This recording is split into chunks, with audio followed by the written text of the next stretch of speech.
What's up everyone, welcome back to the channel and to another 3D model. So for this week's video, I thought we would do something a little bit different, or something we just haven't done in quite a while now, and that's just a simple tutorial video. So I thought for this week we would do a somewhat easy prop that we can go through everything from 3D modeling, UV mapping, and texturing, and finally just a quick little render right out of Substance. And in this video we're going to cover everything. In fact, I specifically chose this model, a vintage lunchbox, because I feel like it's a lot of different topics we can cover in a short amount of time for a relatively easy prop. Now, that's obviously subjective for everyone that's starting out with Maya or 3D modeling in general. It can be quite confusing, especially trying to figure out the UI and all the tools, since there's so many different tools and options you can use. But in reality, there's only a small handful that you really need to get the job done.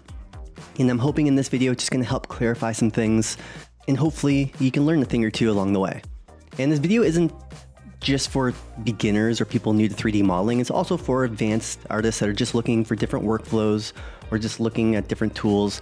Personally, as an artist, I found it extremely helpful watching other people's workflows and just seeing what tools they use and how they approach certain shapes. And I'm hoping this video can be helpful for all different types of artists out there.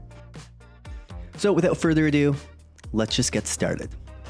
Now, like every 3D model, it's really important to find some reference. And what I did was jumped on Google, and to be honest, any real life prop, it's really helpful to look at ads online for people selling them. So I jumped on Amazon and just found some, or eBay I think it was, and found a few different lunch boxes that people were selling. And with these old lunch boxes, there's so many different graphics you can use, and I really like the ET one, and I thought that would be a fun one to find. So like I said, this was just like an ad someone was selling, and I found a bunch of different reference photos showing different angles so we can use just to basically trace from. And I'm going to upload these to my Patreon page if you're interested in looking at these exact references. And also this full video will be available on my Patreon page along with all the working files. So if you want access to any of this afterwards, please go check it out. It will be in the link in the description below.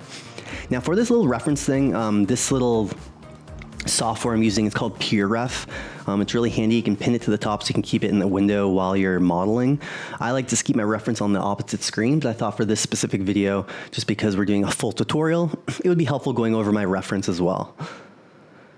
Now, like I said, let's grab different angles just so we can see the shape. It's fairly straightforward. It's just a simple cube, but as you can see, it's beveled edges, and then it has a handle on top with a little lock. And we don't have to overcomplicate this thing. We can do it fairly straightforward.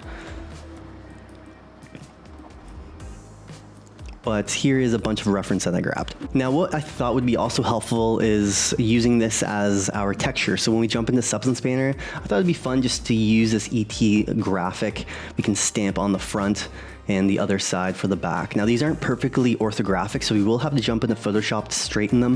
And we'll go over that as well before we jump into the texturing process.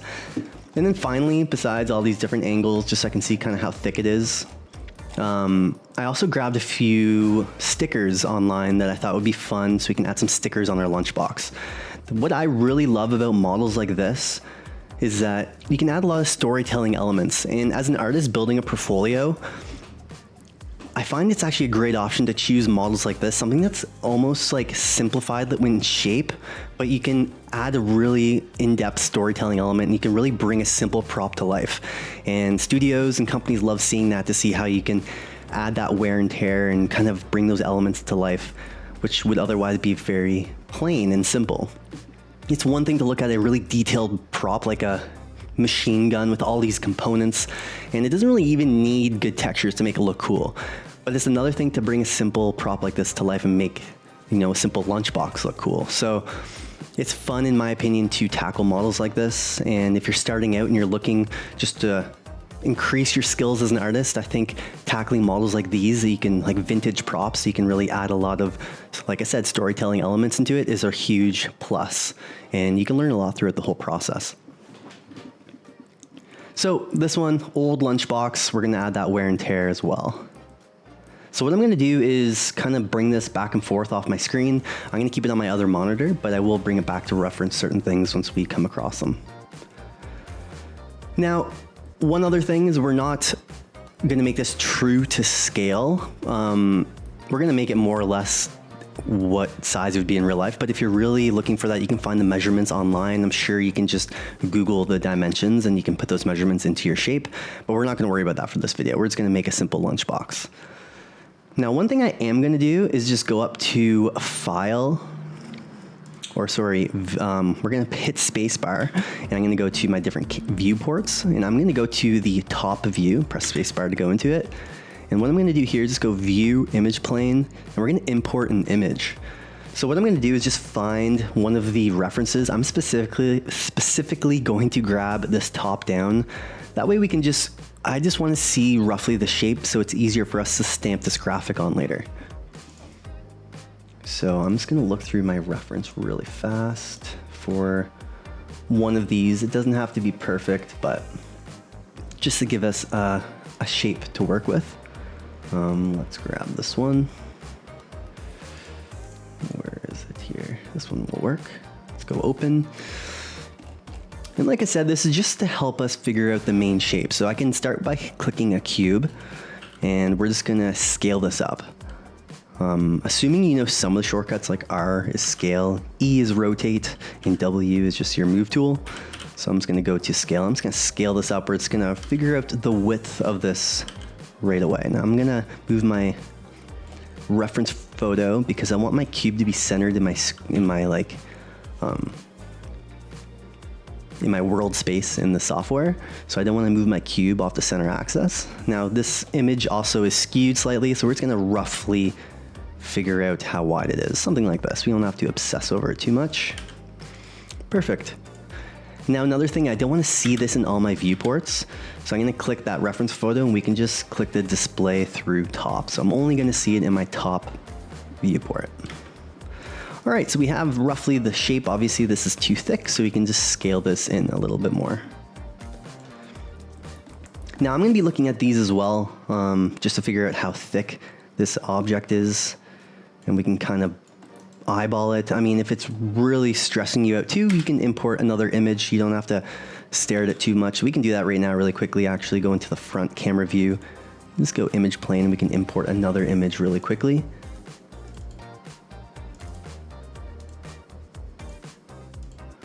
And I'm gonna grab really just any of them. They're not orthographic, so I'm not gonna obsess too much over it, but I am gonna make the scale of it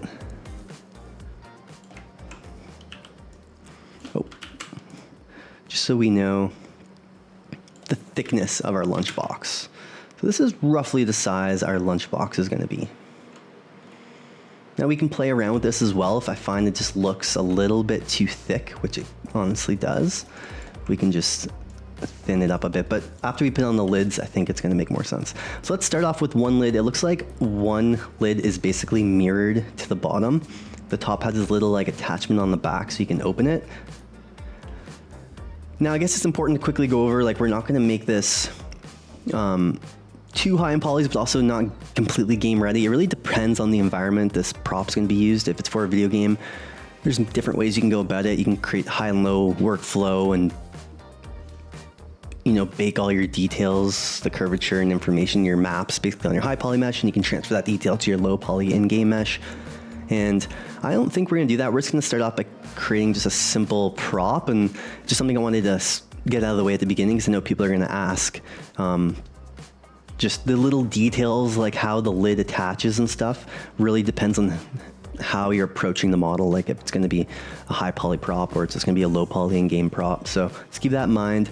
We're just gonna more or less recreate this for fun. So just to go over the workflow, but it is something important to think about before you dive too deep into the modeling process. So let's just quickly create a lid. As you can see, it's kind of like curved. So I'm just gonna duplicate this cube so I can scale it in and we can bring this up. Now I can go into my top view if I want, and I can click the top wireframe way up here, just to have an idea of how thick this lid is. Like I said, it's not perfectly orthographic, so you don't have to stress over getting it perfect because it's going to be a little bit different. But this will work. So I'm going to move this to the side for now. And if we go into this, looks like it's just a little bit wider than our box. And I'm gonna add, so if you look at the very bottom, there's like a little lip. So what we're gonna do to create that lip is just add a tiny little edge loop. So I'm gonna go up to, there's different ways you can do it, but I'm gonna use this multi-cut tool at the top, and I'm gonna hold Control, and I can kind of put an edge loop wherever I want. Now we're not gonna obsess over where, we're just gonna click somewhere that looks right. We can double click it and move it around if we want. And before we extrude the outsides, I think I'm gonna just do the corners first. So let's double click these edges. There's no right and wrong way with modeling, but this feels right for me. So I'm just gonna bevel these first. We can get the roundness. Let's go back to our top view, and then we can roughly figure out the curvature of those corners. Increase segments depending on how high in polys you want. We're gonna keep it kind of on the lower side. Let's do something like that. And then what we're gonna do is just do a small double click to go around. So click one face, double click another, and we can press Control E to extrude it. And we're just gonna pull this red one out so it just scales it on the length, which doesn't work well. So press W, and then we can scale it. It's because I'm on Component, Object. Then we can scale that out a tiny bit.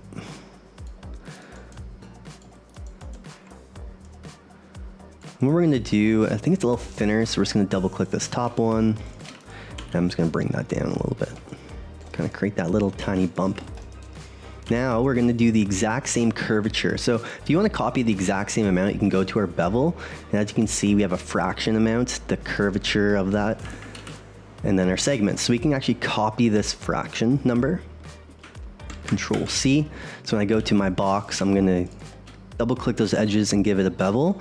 We can put in the exact same amount, and then we can increase this to 3 as well.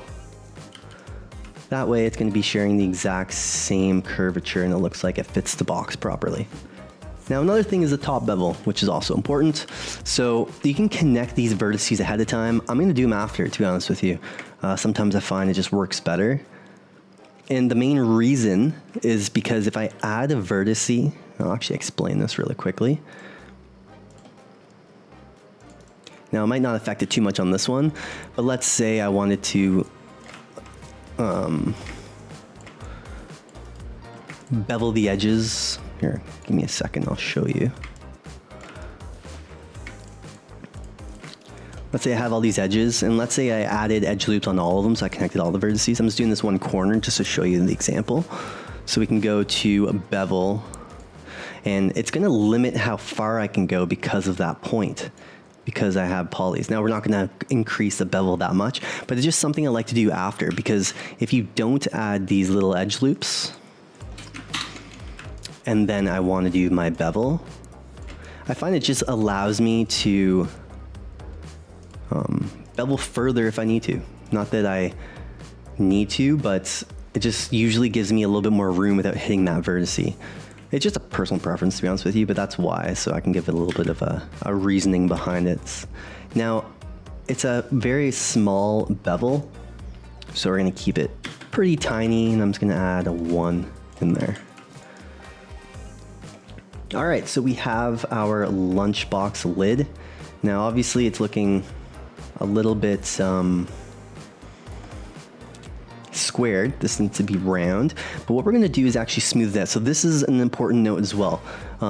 We can keep this as a low poly if we want, and then we can go ahead and increase the polys and bake out our info. So this is kind of a decision in the process. You have to choose where you want to take the prop. We're just gonna use subdividing to create a real life looking lunchbox. But so I'm just gonna isolate this lid. We're gonna, using that multi-cut tool, I'm going to connect some of these vertices together. So let's go here, and across, and across. Now we have to connect these as well.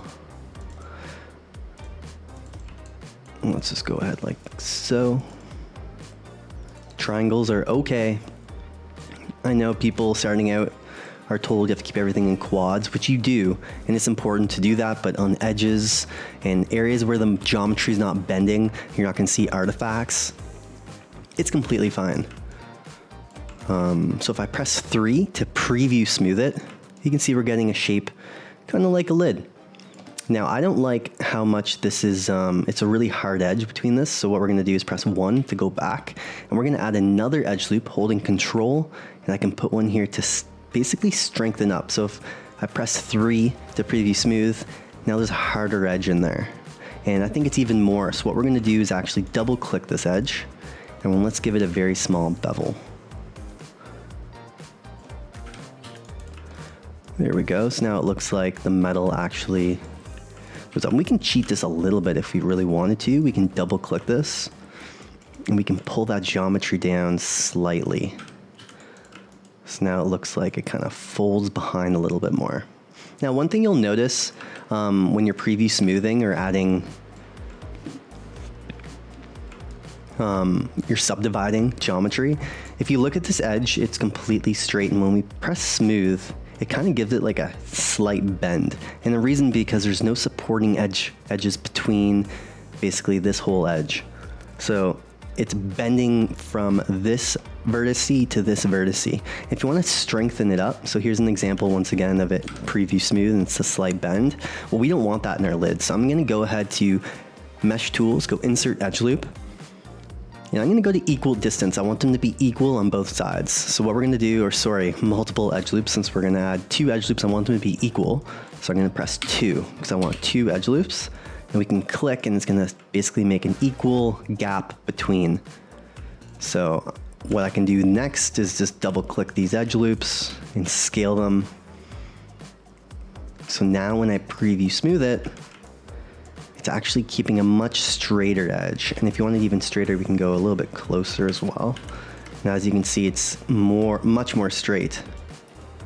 And we can do the same to this side as well. So let's go G to repeat the process. Add in 2 edge loops, press R to scale, and we can scale those out. So when I press 3 and preview smooth, it's now holding those edges nice and tight. All right, so we have the lid of our lunchbox. Now, if you want to take this a step further for realism's sake, you can, so here, let me show you. This basically is super tight to it, and there's also a bump to keep this lid from, like, I guess, going further. So let's figure out, this is sitting right on the top, which I like. So let's go ahead and let's select our box. We're gonna add an edge loop. I'm gonna press Control, and I'm gonna put one right on the top, kind of where it connects with the lid. I'm gonna put one a little bit lower as well. And what we can do is go to Face, double click those faces. So if I go into my see-through wire mesh wireframe view, you can see just these faces are selected. We can extrude it. I'm gonna go Control E, and if you want them to be evenly spaced apart, you can just affect the thickness. So right now, if I scale it, sometimes it depends on the size of your shape, but if your shape is not perfectly rectangle, one side will be like thinner than the other. So if you just want it to be perfect, you can just affect the thickness amount.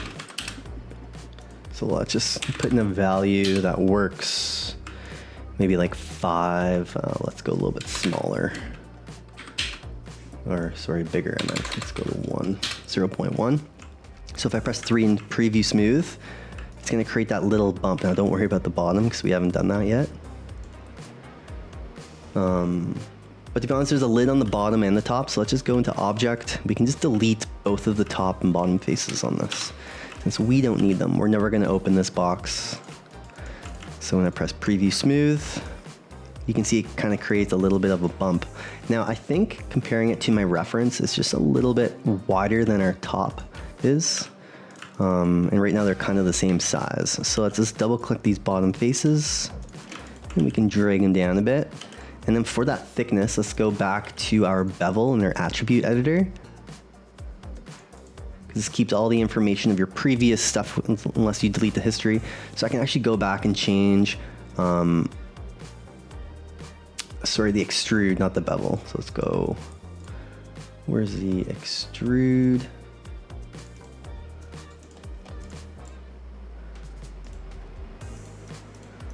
There it is, the extrude. We have the thickness set at 1. Let's go back to 0.5. So when I preview smooth it, it's going to have less. Now I do want another edge loop. So let's go to our multi-cut, press Control. We can add one on the bottom. And that might be a little bit too of a hard edge. So let's just double click it and we can drag it down. So it's just a matter of like playing around with the shape until something starts feeling right. Now the lid is a little bit wider, which is good. I think it's sitting a little bit wider.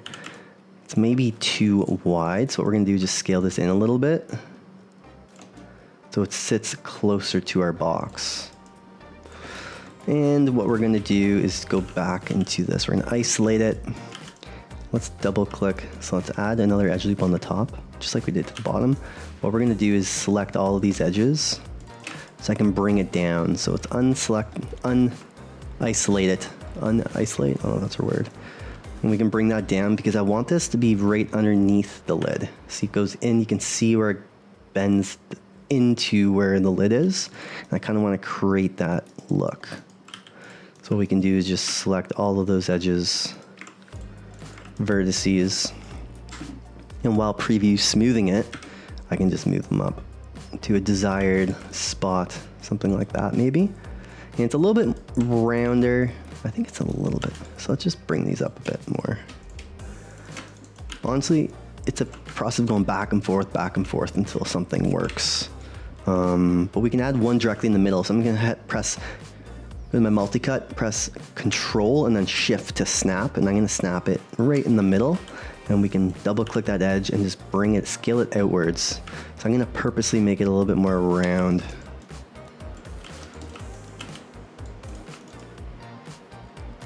And I think that works. It's just a little bit sharp on the bottom still. So let's go back and let's just drag this down. We're gonna just,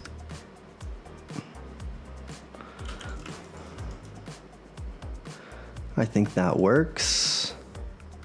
We're gonna do the same actually for the lid. So I'm gonna add another edge loop right in the middle, Shift and Control, and we can double click that edge and just scale it out slightly to create a little bit of a curvature, so it's a little bit more round and square. All right, so I think that's good. This bottom one is maybe just a little bit big, so let's just scale these back in a little bit, and we'll do it to the outside as well, just slightly, because I don't want it too obvious. Okay, so let's just select our lid. Let's duplicate it, Control D. Let's go to rotate and holding J to snap. We're just gonna, well actually mine's the opposite right now. So if you're, something we can go over really quickly. So if you want it to snap, right now it's snap step is relative to 5. So right now without pressing J, it automatically snaps. And it's really helpful because I find more than not, I do want my objects snapping so they're perfectly aligned. But if yours isn't set to that, it's probably set to off naturally in Maya, so you have to hold J, which turns on snap. I have mine just opposite, so I have this set up to relative, so I press J and it takes it off snap. Hopefully that makes sense, but honestly it doesn't matter, just make sure that's snapping. So either you hold J or you don't, depending on if this is set to off or relative. But we're gonna snap it, so I can just rotate it fully around, and I can bring this down, and we can go back to our side view or front view, and we can kind of get it into the position of our box. Perfect. Now this looks okay in this perspective, but if you look in like any other perspective, I feel like it feels thinner. It must be thinner. I don't know if it's just like me going crazy. Maybe there are different sized boxes, so you don't have to obsess over getting it exactly how you want. What we can do is just kind of go in and we can just scale this in a little bit. And we can bring our lid a little bit down and bring this a little bit up. And we can kind of play around with the shape until it feels correct to us. We'll start with something like this for now. We can always come back and change the scale because it still feels wide, especially looking at this one, it's much thinner. So what I'm gonna do is just continue to scale it in a little bit more.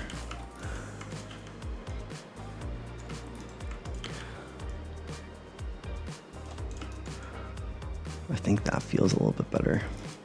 Like I said, we can always come back and change it afterwards, so let's not worry about that too much. Now what we're gonna do is worry about the back. So if you look at this little bump piece, basically there's like an extrusion that kind of, there must be like a rod or something that's holding these together. So let's create that. Let's figure out which one is our front view first. Not that it really matters, but our front view is this side. So if I highlight this one, you can tell because it's not highlighted. So if you look at that edge, it's now highlighted, so this is the front. And also the X is pointing, sorry, the little arrow is pointing on the X, the Z axis, which is pointing out, and we want that to be our front view. The front is on the Z axis. Anyways, so let's go to the opposite, the back side. It doesn't really matter, you don't have to worry too much. And it's gonna get, this is where you don't need to do this detail. You can honestly simplify it. There's many times where I added like a cylinder, and you can just create some sort of little hinge, so you can like snap it, make it really thin and long. And you can like bevel the edges, and you can just kind of mimic what a little kind of hinge would be. So you could do something like this, for example, and bevel the edges, and boom, yeah, like a very simplified hinge. And to be honest with you, we could probably just do something like that and no one would know. But let's also create this one that has the extruded edge. I'm not seeing it on any others. I don't know if I have any extra back views. I do not, so it is what it is. We'll just create that little extrusion for the hell of it. So what we can do is we're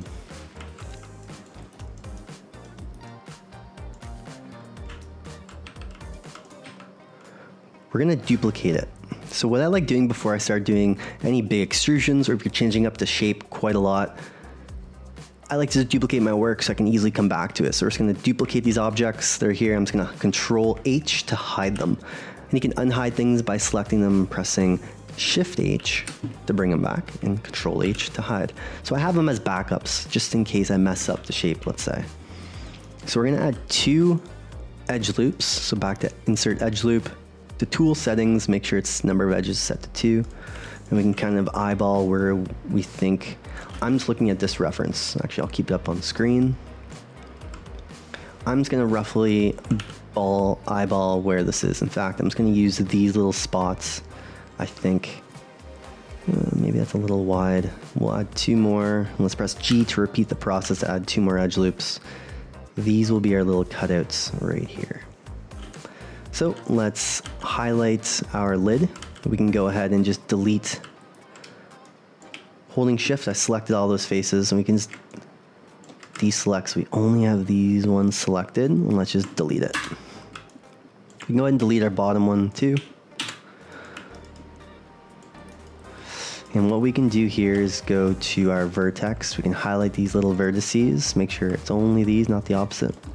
And we can scale them in nice and straight. Let's do that to all of these.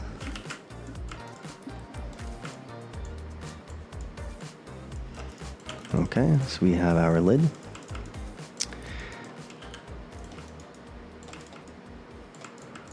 And we need to close these off as well because we don't want to see into the lid. So what we can do, here, let's just drag these vertices down, make sure we're only selecting the back. These are a little bit lower, it looks like. You know what?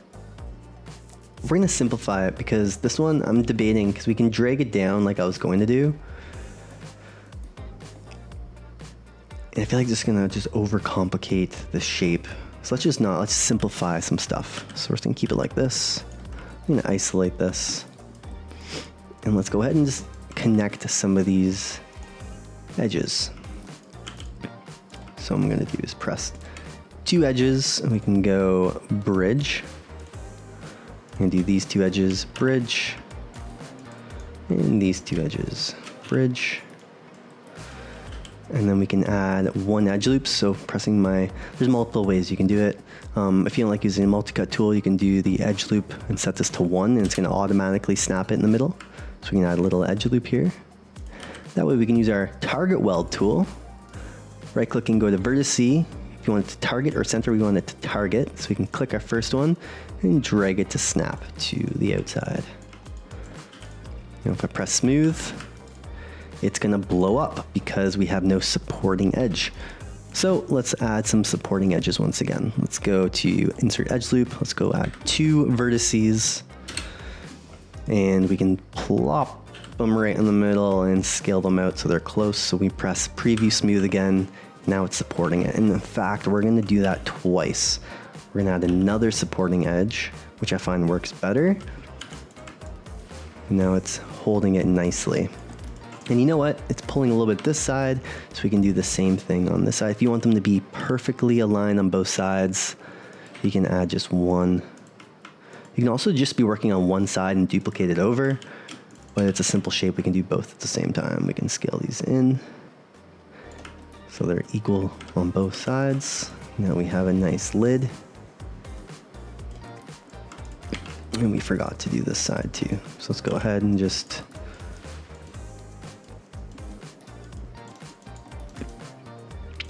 in fact, let's just work on one and I'll show you really quickly. So let's add, I'm gonna eyeball this one, press Control. Don't worry about the other side because we're just gonna show you how you could also just work on one if you'd like. So I'm gonna add some edge loops to strengthen up those edges.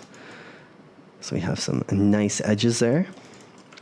Then I can add one edge loop directly in the middle. Let's delete one side. Your pivot will automatically be in the middle still. So what we can do is go to Edit, Duplicate Special, press the little square, and you can duplicate it along each side. So right now, the red axis here is the X axis. You can see in the bottom left corner. So we want to duplicate it along the X. This is going to be all zeroed out originally, so it's just going to be 1, 1, 1. We want to negative flip it along the X, Y, Z. So if I put -1 in there and press apply, it's gonna flip it. Now these still vertices are not attached. So what we're gonna do is just slide them over. It doesn't matter. Let's select both, press 1, shift select the other, mesh combine, and then we can highlight all of these edges, deselect by pressing Control the outside, so we only have the inside edges, and we can simply bridge them together. And we can just delete, Control delete. Now you want to Control delete edge loops. Big reason is if I just press delete once, well, my vertices are still here, and we don't want floating vertices. So you have to press Control delete, and it removes all of the vertices. So we can actually do that to both. Control delete, and we press smooth. We have a fun looking lid. Awesome. All right, so before going any further, let's go save our work, which you should probably do at the beginning of the project, and I'm really bad for. So let's call it Lunchbox 01. That will work. Okay, so now we have our lid done. We need to add the bottom shape, which is basically the exact same thing, just upwards. So let's go ahead and let's add 2 edge loops. We're gonna bring this one right to the edge of this side, and press G. Let's do the same thing, and let's bring that to the inside.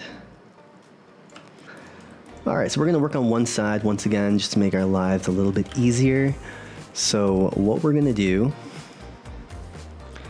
trying to decide how we want to extrude it up. There's a few ways we could do it. For example, we could just extrude it like this, more or less, and we have our bump. If I get out, like obviously we need to have some supporting edge loops, but I'm not sure that's the best way. Let's just see. So what we can do is let's just select these edges, just like we did on the other side, and scale them so they're nice and flat. Let's just drag this vertice down, or edge. And let's isolate this so we can see what we're working with here. Now it looks a little bit broken because, well, it kind of is. So we're just going to Control Z all of that. Because what I'm going to do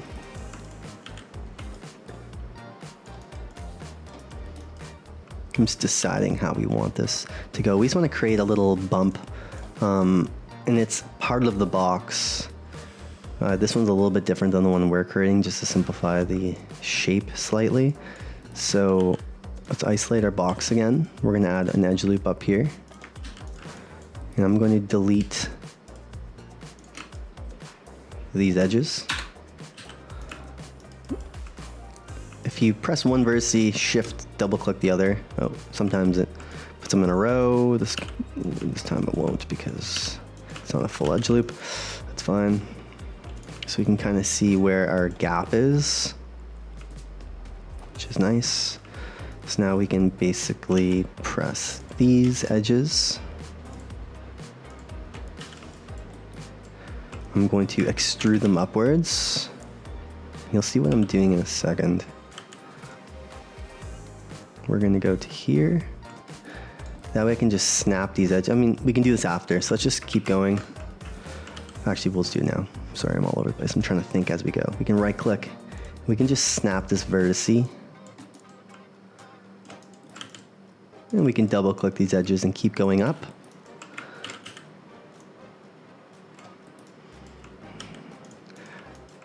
There's different ways you can tackle shapes, right? So we're trying to come up with a way right now. So what we're going to do is just double click or select these two edges on each side, and we can bridge them together.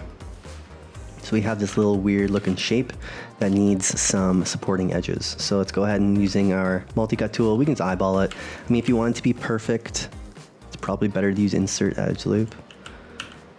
That way they're equal distance on both sides. But let's just go ahead and just eyeball the outside ones.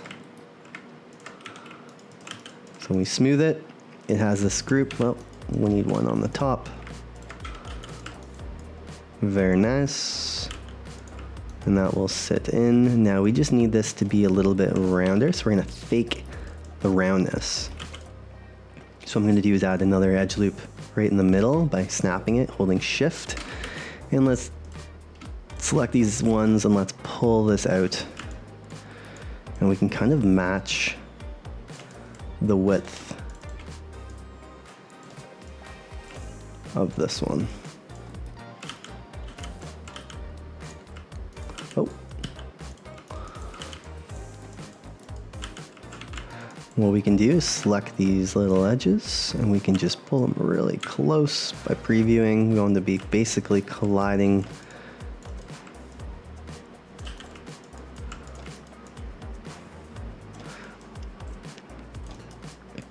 And I think it just needs to be a little bit lower as well for this one. So we can bring this down and out slightly. And let's just bring the top up. So as you can see, I'm just playing around with the shapes.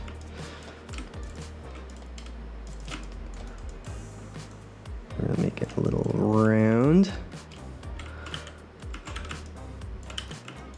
Very nice. See, so we created some sort of like hinge that looks a little bit more real.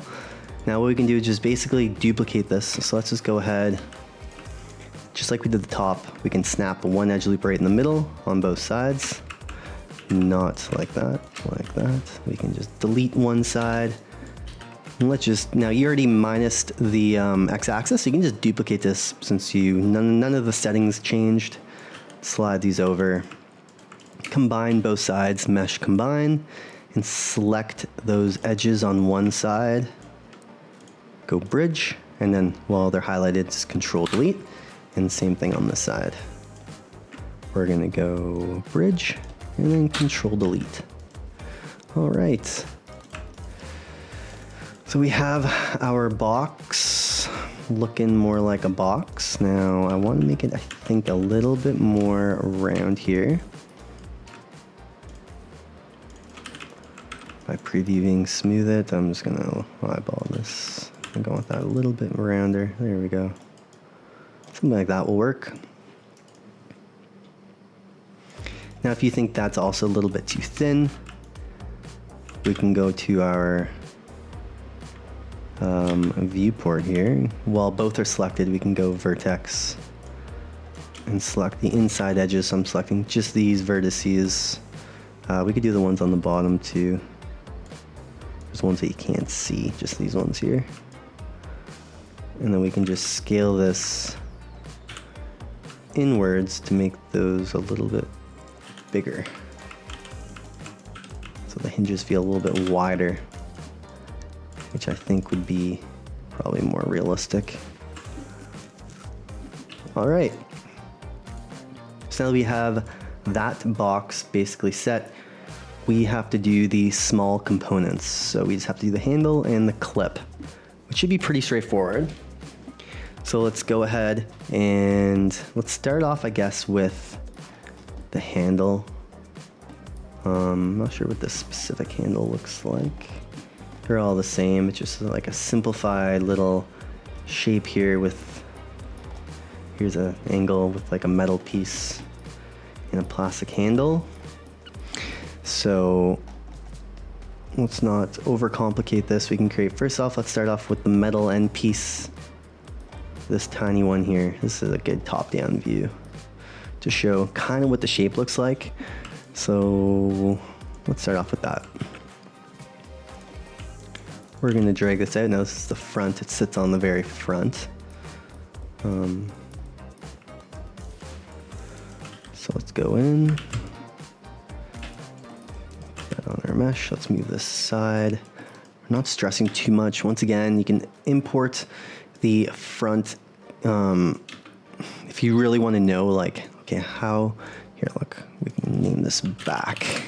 We can hide it, and what I can do is just import a different image plane in this viewport. If we wanted to, I'm saying, like, if you really wanted to make sure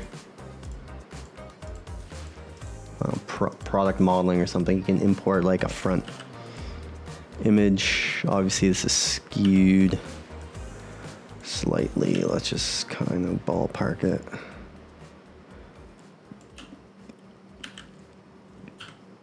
It's roughly the width of our model. I'm just getting it roughly there, so then we can see, okay, now I can be like, okay, it's kind of on the edge here.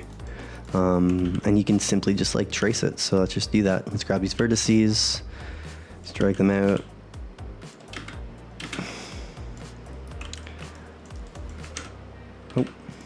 Let's go to this image plane. Let's look through only the front view again. Which is looking okay. And let's just bring this side in because it's pretty small. And you can look at multiple at the same time. I like to bring up different camera views at the same time so you can kind of jump around. But it's really thin. It's not too high. And another thing actually that makes objects feel real is that you can kind of see the gap between, if you have it colliding through your mesh. I find if you're going for that realistic look, when you do renders, you get kind of like, you don't get that crevice where you see the shadow and where you can see grime kind of build up and stuff. It kind of just goes in. You can fake that, of course, in your textures, but if you're going for a nice realistic look, it's nice to have that edge. So I like to just float it right above for now. And then what we can do is just figure out really quickly how this thing works. Yeah, it's just like a loop, basically. So what I'm going to do is just bevel everything. We're going to give it a nice round bevel because it's pretty round looking in our viewport or in our reference. And what we have is kind of tapers down a little bit, I find. We can take all of this and bring that down. So I'm just kind of forming it to our box. And I'm going to add, we're going to double click this one and bring this one a little bit tighter. Add another edge loop and stiffen up one side. And then on this side, this is where it's like I said, there's no right and wrong way to tackle shapes. So kind of go with whatever your brain thinks. I'm flattening one side because I want it to be flat, because it looks flat. But what I'm going to do, and it looks more round, so I'm going to actually add an edge loop. And we can bring this up. Double click these edges. Create a little bit of a round shape. Maybe a little bit more on this one too. I'm just double clicking to have it more round rather than straight. If that makes sense. We can play around with the shape afterwards too. I think that works for now. And these two are a little bit back. What we can do is actually select this and just scale it. So it's a nice straight edge. Okay, and then it basically just has a little loop that kind of attaches, it's like a ring. So basically what we can do is add 2 edge loops right in the middle. Now I'm not obsessing over this, keep in mind. So like, you know, the shapes might be different. We can just scale these ones here. And let's extrude these ones. Let's isolate this so we can see what we're working with. And we can straighten. Make sure these are the same height. So grabbing both of these, just flattening them to make sure they're flat. And then what we're gonna do, let's same with these outside edges or faces, flat. Scale is a really nice way to make sure everything's nice and straight. And let's just extrude them once more and grab these 2 and we can bridge. Now, of course, because we have edge loops, if we smooth this, it's gonna look really kind of squared. So we can go in with our target weld tool at the top here, and we can just click one and make sure it's on target, and we can just basically drag these in.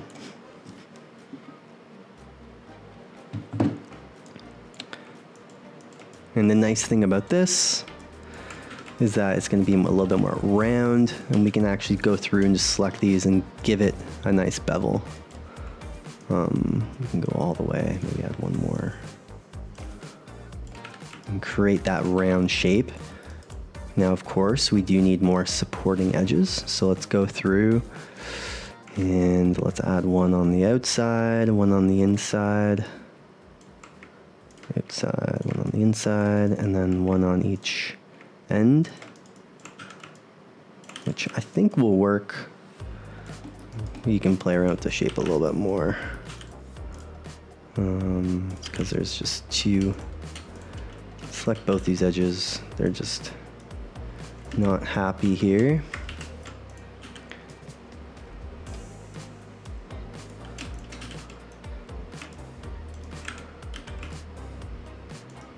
And we're just eyeballing. You're not gonna see the inside. I'm not gonna obsess over that too much. But the nice thing is that we have a nice loop. I still don't like actually how this is looking, so play around with shapes a little bit more until we're happy with it. Let's just call it like that. So now this can just move up a little bit more. Maybe rotate it slightly. Oh, snaps on, so hold J. Now it looks a little bit more flat.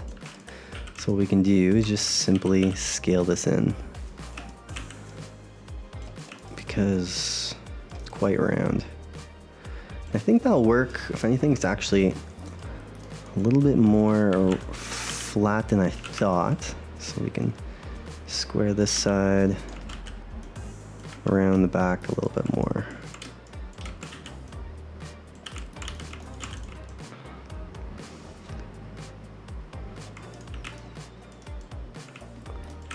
I think that'll do. Let's just do it like that for now.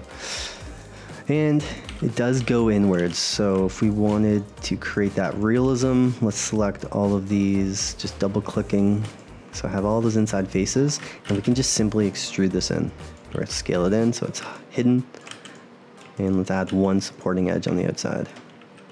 So it creates that inside depth because it looks like it's actually hollowed out. And I think that will work for our shape. Control S, save. And let's create our strap. We can always come back and do some more. But I think, so let's look at our references. Do we have anything that shows the strap from a side angle? Kind of does. We can just eyeball it. I was thinking if we had like a nice strap showing one of these, we can just simply bring in a reference photo, just like we've been doing on an image plane, and trace it. But because you can't really see it too well, we're just gonna look at this and kind of just create that same shape. Now, luckily we do know how wide it is. So let's create a cube, scale this out, nice and wide.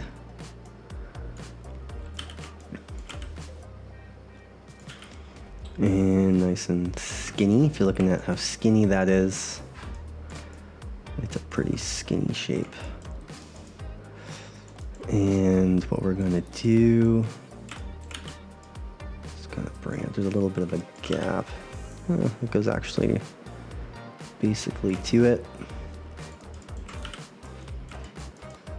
There's different ways you can go about this. We can create just a plane, which is a really easy way of bending things. You can actually just like use the bend tool if you like, so you can go up to, I mean, you need more edges. So what we could do is just, there's a couple ways we can go about this. I'll show you the lazy way and the non-lazy way.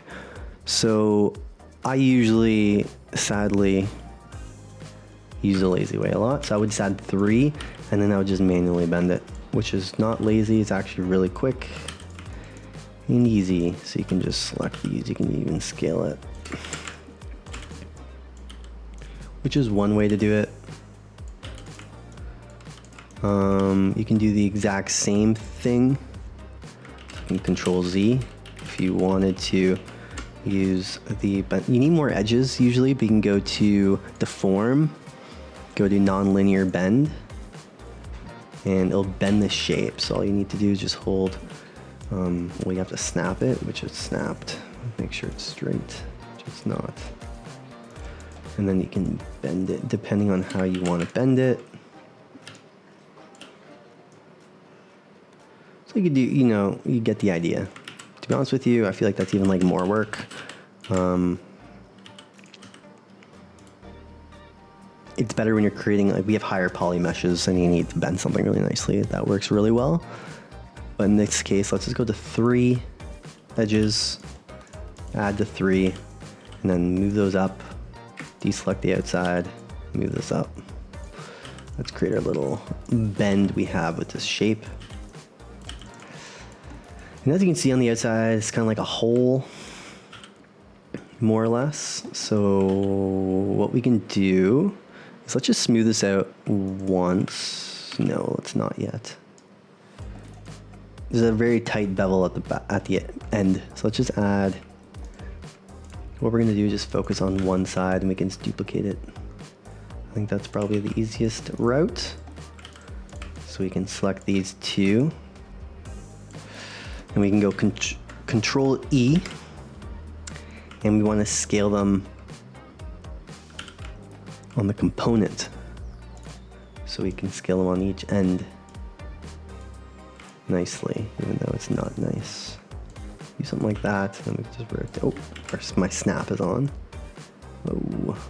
So if it's getting really strong like that, fun fact again, is you can click on rotate and drag outwards, which is gonna be crazy because this is, and the further you go, well, I'm holding J, the more control you'll have to go very small.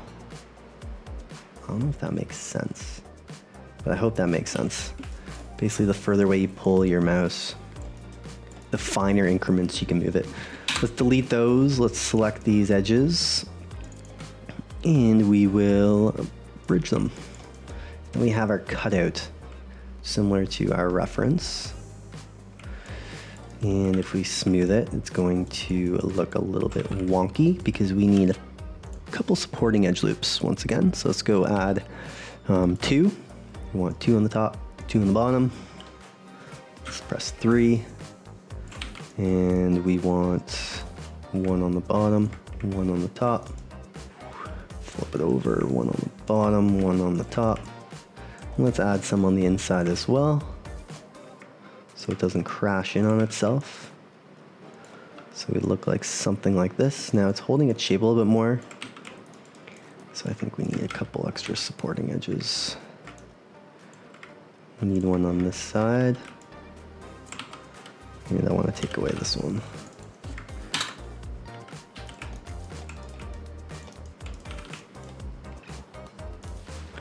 One on the bottom, one on the top.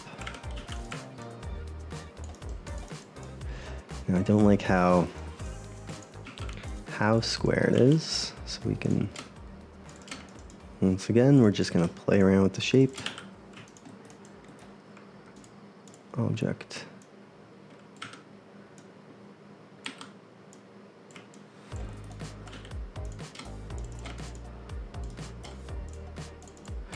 So I'm not talking. Sometimes it's hard to remember I'm recording. All I'm trying to do is just basically rounds out a little bit more. I'm just like kind of playing around with the shape because it's going to be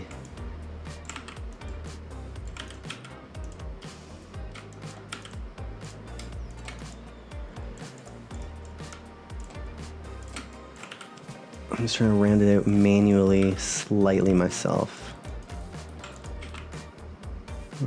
Might look a little messy. One sec here. This is too much. Just need to bring that in slightly. Let's grab this inside face.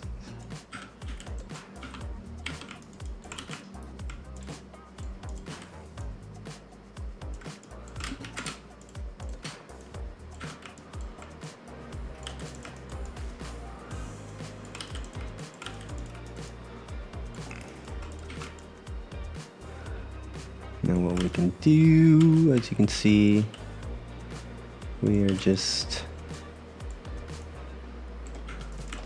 playing around with things until it feels right. Now there's no supporting edges on top either, so let's just add those. Now things will start looking a little bit better. This side's actually quite round, or not round, but you can grab all of these edges. So I'm pressing 1, shift double clicking, so I have all of them. And then pressing D, I can change the pivot. So I'm just gonna rotate it like on the angle that I wanna slide it in to make my life a little easier too. And then finally, I think all it really needs is just manually create some of that curvature.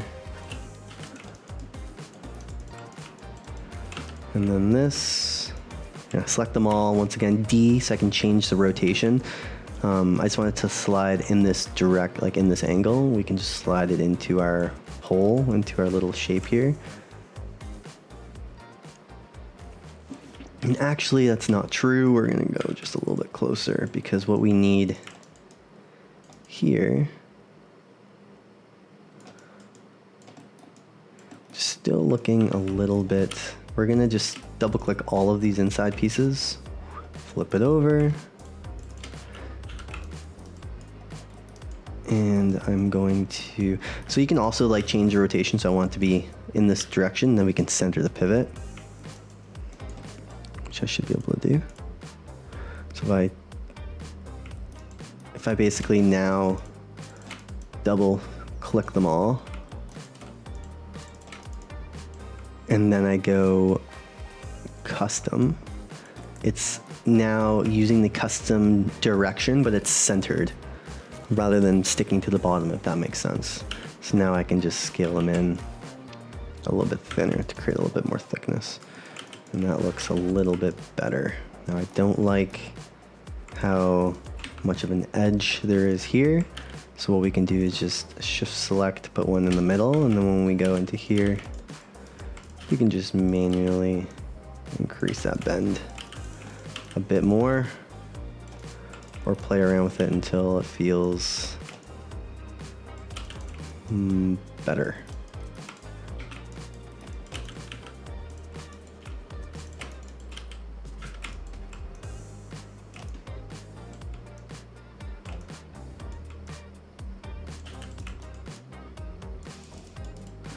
And I don't like also how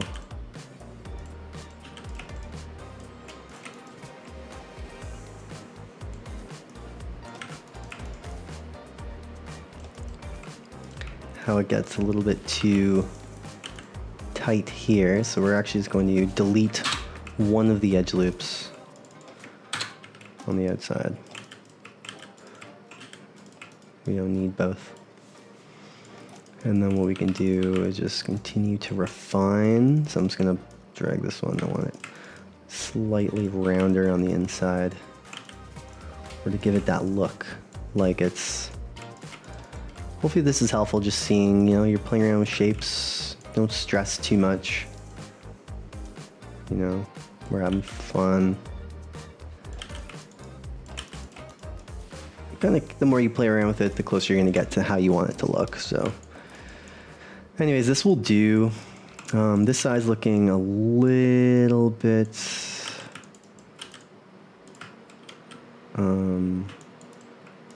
let's select this. Oh, I can't select it. This one, move it forward a little.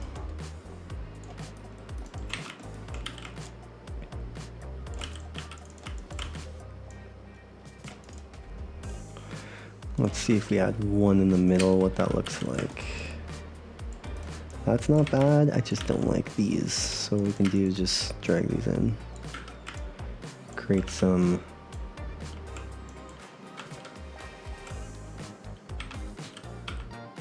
roundness. I can just rotate my pivot points.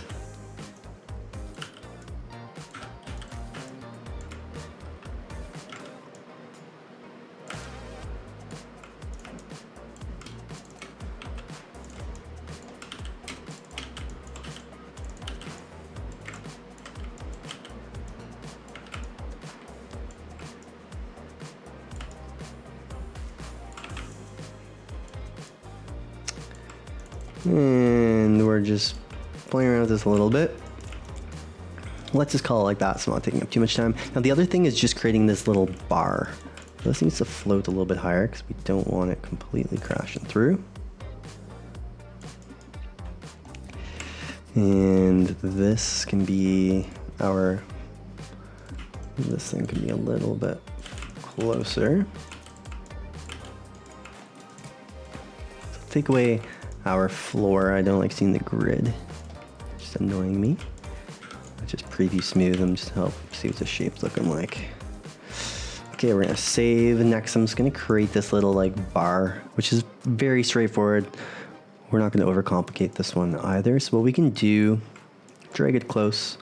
Obviously affect the cylinders if you want it high and low. So if you want to go a little bit lower, let's just go to 14. So we're going to create the one bend. It's like a square. So we're just going to press D to duplicate it, or Shift D, snap it. So we can go sideways and kind of create the one bend first. So Shift select them both, combine them, mesh combine. Take all those outside faces and we're going to delete. And then I can select these two edges and go bridge, but this time we're gonna change the curve type to bend, increase the divisions so we have one bend. Then we can just now you can change the distance of this depending on the curvature, so you can play around with that shape a little bit. We're just gonna keep it as is. So duplicate, snap this so I can snap it 180. And then we can move this over. Don't worry about the width right now. We can affect that, change it afterwards. Mesh combine, delete those outside faces just like we did before. We're gonna bridge those together. We can press Control Delete, so those are gone. Now we can just affect how wide this gap is, which you can change afterwards as well. So let's just continue to create the other side. I'm sure there's a faster way someone out there can do this. Mesh, combine, delete these faces. And we're going to bridge. Oh, we need to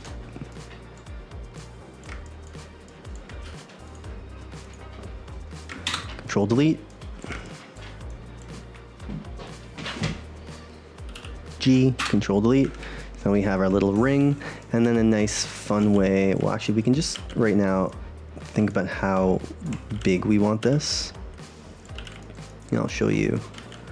So I want it centered to this object. I get asked lots of times about what this tool is. You can actually do it multiple ways. So I always just dock this to the top. It's my align tool. So under edit, so there's a couple tools. Maya comes with one, so you don't really need to actually use the one I'm using. But under Windows or modify match transformations, you can match translation. So you can press Control Shift and dock this one up. And then every time you press this, you shift select an object, you can press that tool and it'll align it to it. Now, if you want it to be centered to anything, the tool that I use, this specific align tool, is under the modify snap align objects. So firstly you have to press this, just have to do it once, make sure they're all selected, world X, Y, and Z, and it's changed to last selected object. And once you do this once and you press apply, so do the tool, you can exit and they'll always be set up. So now you can go to your snap align and dock this. So Control and Shift and click it and it'll align it up here just like I have mine over here. And now every time that you press a shape, you can shift select that shape and I can press that tool and it'll align it in the middle. So that's a really quick and easy way of just snapping things to the center of objects. So that's what I did here. I'm going to select this thing, align it so it's nice, just so I know it's centered. And we can move this forward. Now, of course, this is looking a little bit thick. So what we're going to do is make it thinner by going up to mesh, or sorry, edit mesh transform. And it's always the blue arrow. It's the easiest way to remember. It'll just affect the thickness of it. So we can do something like so. Now, of course, needs to be wider. So we can just select half of it, drag it so it's just touching the outside, and do the same to this side as well. And just like that, we have our pole. And we can just very subtly change this so it's sitting inside, and press 3, we can smooth our little metal thing. Awesome, we have one side done. So let's just go ahead and delete this side. Now, as you can see, this is not centered. So if we want to, there's a few ways we can do this. One is you can just press D and change your pivot to this side, to this edge. So now we need to flip it along the X axis, or you can freeze your transforms and your pivot will stay in that spot and it'll change your transforms. So it zeroes out all those settings. So if I go Control Z, you can see the scale's all messed up since we've been affecting the shape. If I go freeze transformations, it zeroes everything out. So now my axis is back to how it is. The X axis is in the proper direction. And then we can just duplicate special. And just like we did before, let's go ahead and just move some of these vertices over, select them both, mesh, combine, select those edges, and bridge them, shift delete. And let's go. Now we just need to add one edge loop because it's going a little straight and I want to keep that curvature. Awesome. Just like that, guys, we have our handle. Now theirs is like a little bit round. I'm not sure if I like that. If you wanted to do that, we could. So we could just select these two, bring this down so it's more centered. And I think what they are doing here to keep it from straight to, like, we could, if you wanted to, just drag these out.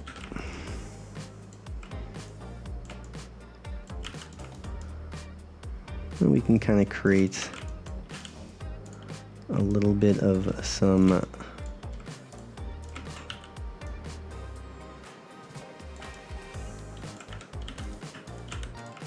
curvature if I wanted to, which is kind of cool. I mean, if you really wanted to as well, you could add an edge loop, right? Before I did that, because it looks like it kind of goes from straight to curved. So you could do something like that, you know what I mean? And then emphasize that it goes straight and curved. I'm just gonna keep it like how I had it, I think. I think this is fine.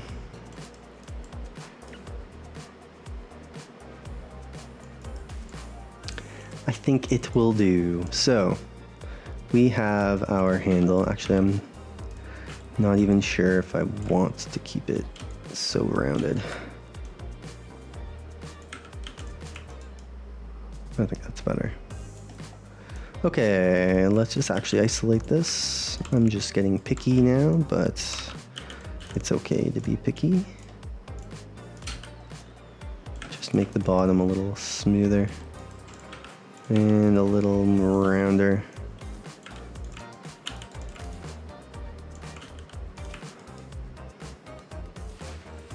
Cool. That will do. That'll do, donkey. Or whatever they say. I think, you know what, I'm just gonna bend it a little more. Okay, that's fine. Let's save. What we can do is now, before I just duplicate this one over, we're gonna leave it because I'm going to duplicate it, right? We're gonna make another one. So I'm just making some final little changes. This one to be a little bit bigger. We can just mess around with that all we want. Now, the last thing we have is this front clip. Now, this is pretty straightforward as well. There's different camera views.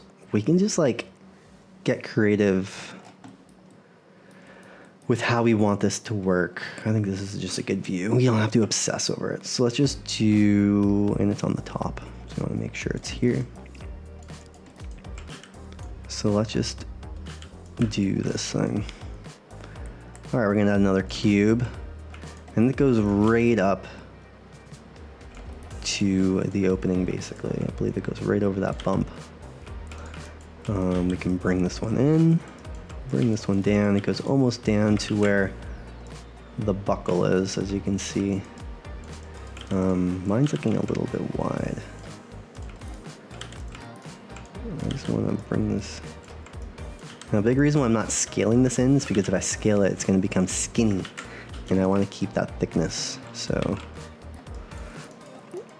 I also don't like how these, for some reason, are turned. Just making it thinner on the edge, which I don't like, but we can worry about it later. Okay, so it looks like it's almost two pieces. I don't know if it's one.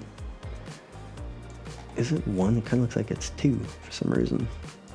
So we can just do the two maybe to make our lives easier. Let's just duplicate one of these up. This will be our second piece. Let's go ahead and just create a very nice bevel. It's rounded, so we're just going to create a little bit of a round shape. Don't worry too much. You can just select this outside one, G, to create a nice bevel. That will be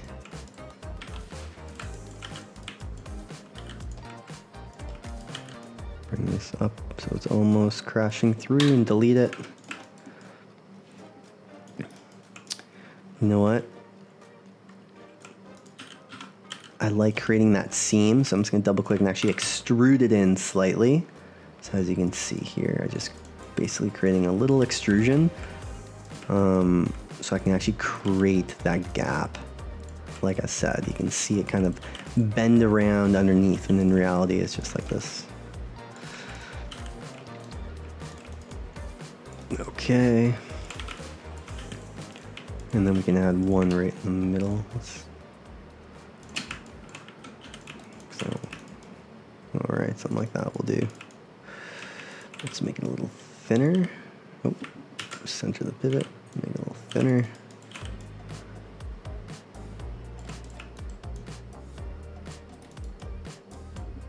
It looks like it sits almost right on top.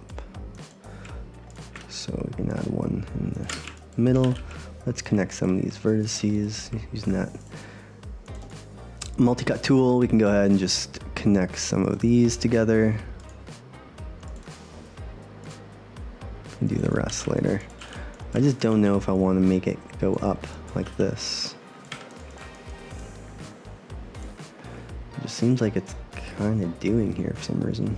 Maybe we'll just make it go through for now, and we'll see what it looks like when we're done. Definitely has to be wider. Alright, so let's center our pivot to this cube, and let's scale it in, drop it on. Okay, so the backside's just like bevels in, so this is going to be pretty straightforward. We're just going to give this a nice bevel.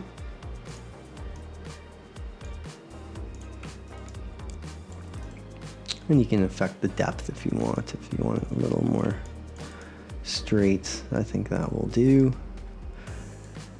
And then this side goes all the way up to here.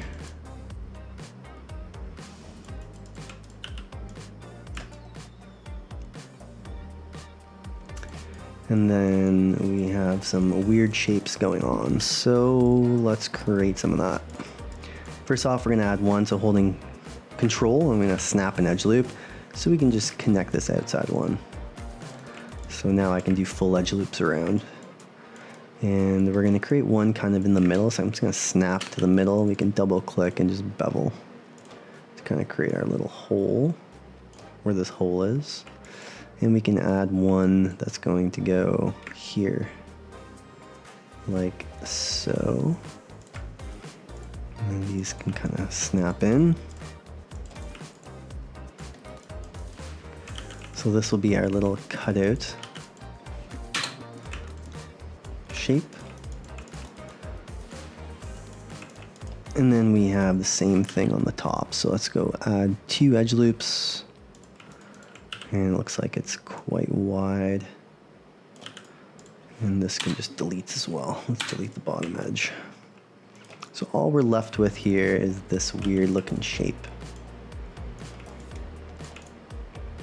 And we can probably just delete all of the bottom ones, to be honest.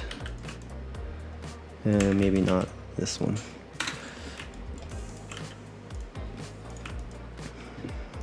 Okay, that's our little lock. And then on the top is just like another,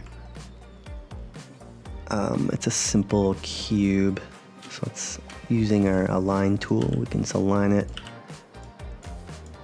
Make this really small.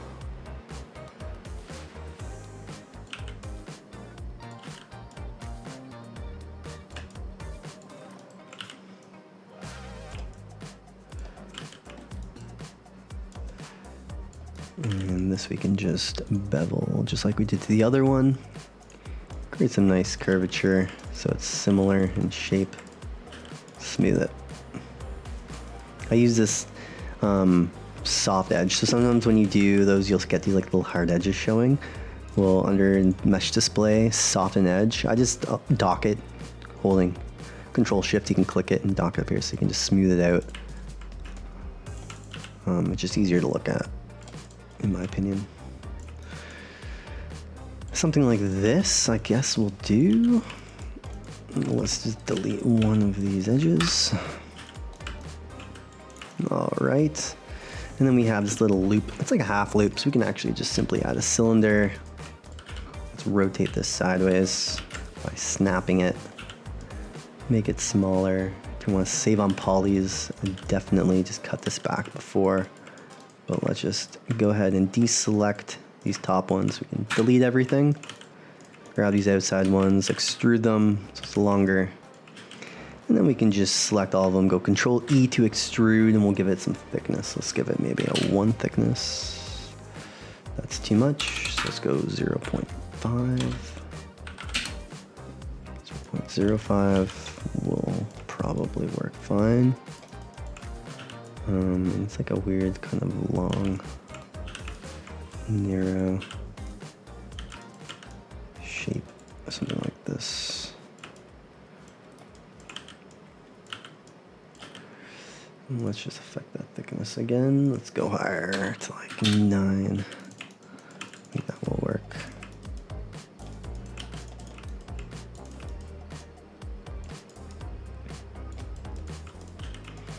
I'm not sure what to do with the bottom piece.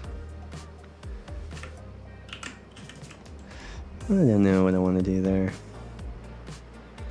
Let's just leave it like this for now.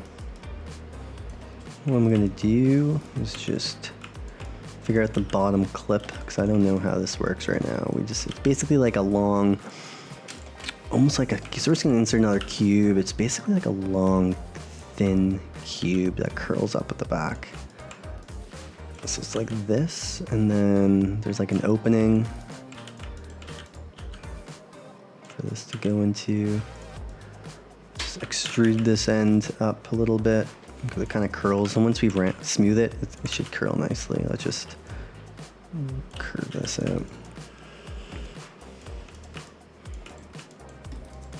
So we'll do something like this, probably works. Whoops. It's gonna go down, and then what we'll do is just basically add some edge loops. So 2 this way. We'll add 1 here. And then we can just select both, delete them, double click each edge, and bridge them. So we're left with a shape like this. Now all we need to do is just make this fit a little bit nicer. Let's bring that down. And like I said, I don't really know how these work, so it's kind of hard to visualize. How does it stay? I guess it's just tight. It must be. All right, let's go and add. Don't mind the train in the background. G. Let's add some supporting edges here.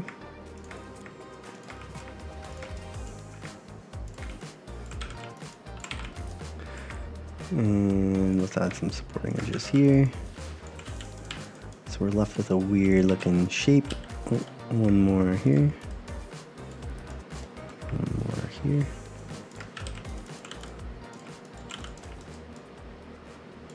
And I want to create a little bit more of that curvature. So yeah, it bends basically a little bit more than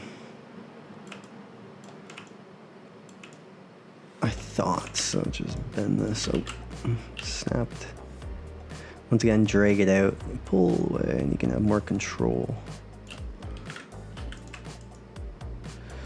And what it actually does is like a very small curve.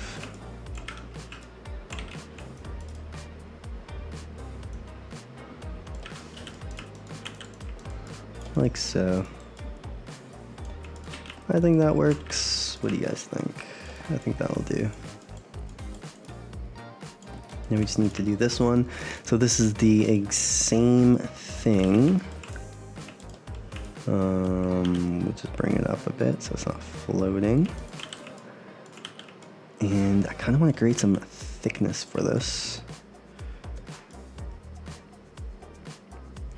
I'm not sure, so what I'm going to do actually, just highlight it all. Let's see what it looks like. Control.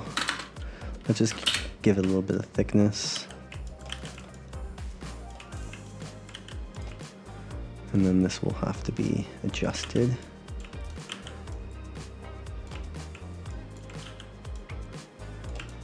Since we extruded it after. But I think that makes sense. So then all I have to do here is just give it a nice bevel. Depends, like we can smooth this out. You know what? Since we're doing subdivisions, I'll just continue doing this. So let's just add one here.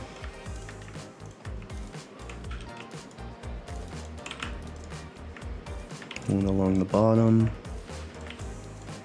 If you do 2 along both sides, you can just double click them and then scale. So you know that they're aligned the same.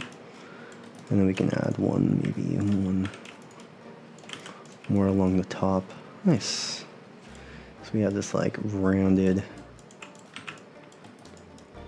Let's just isolate this. We just need to add an edge loop on the inside.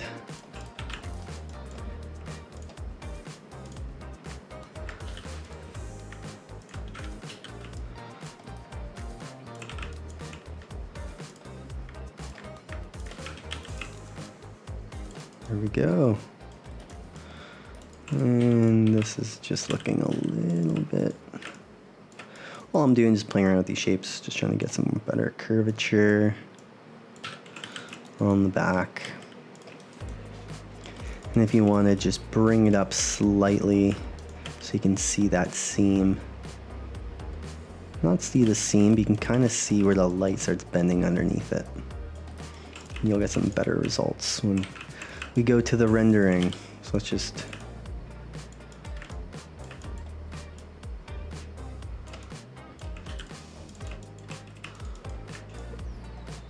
we're just playing around with some shapes right now, just to get a little bit nicer curvature on the bottom. I think that's good. So what we can do now, I don't know if that needs to be a little bit wider. Yes, so what we're gonna do is isolate this. I'm gonna select just the top vertices. And we're gonna basically just drag them a little bit. And this can be wider.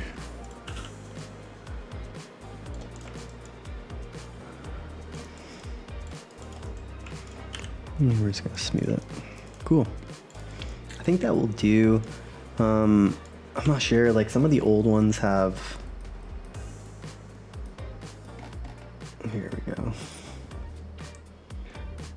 like little screw things almost. So we can like, well, this needs to be wider too. And actually for this one, we can, let's go through really quickly. So since this is colliding in, we can delete those edges, or faces, sorry, because we're not gonna see them. Let's just give this a small bevel.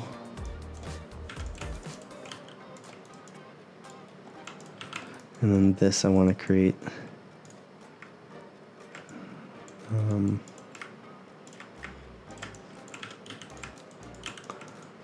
there we go. I think that makes sense. Our old school lunchbox. So we basically have it together. There's a couple things. One is, I think I want to make this a little bit thicker.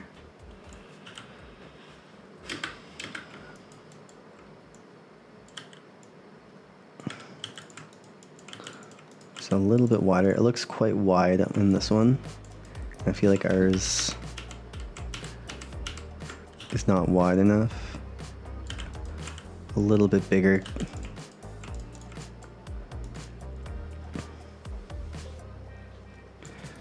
And then we can do the same for, so this needs another bump. So actually what we can do here,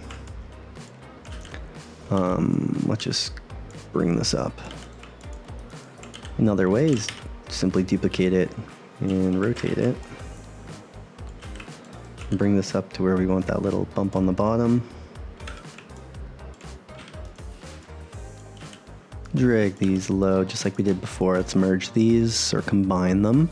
We can double click both these edges and just bridge them together. So when I smooth it out, I have another bump on the bottom. And this one will bring a little bit closer and a little bit. So the top one, it's kind of confusing me. The bottom one clearly has a nice bump, and this top one I think is just smaller. So we're actually going to delete this. I think what I'm going to do is just bring this one up like this. Is that crazy? I think that actually makes sense. Let's just do one edge loop right at the top.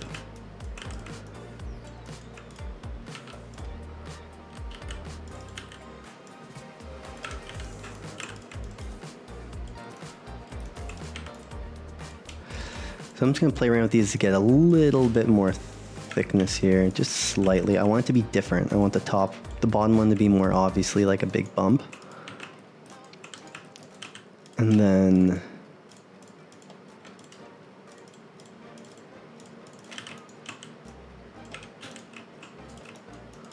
something like that, I think makes sense. Okay, I think we're good. For our lock component, I think the model's basically done. We can play around with these later all we want. and finesse them until we're happy with it, but I think this makes sense.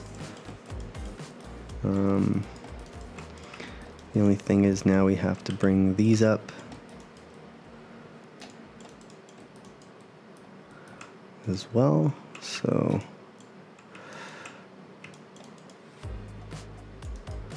I'm going to just select all of these faces, or half of them rather, not the front, just want the back. So when I unhide this, I can just basically bring this up,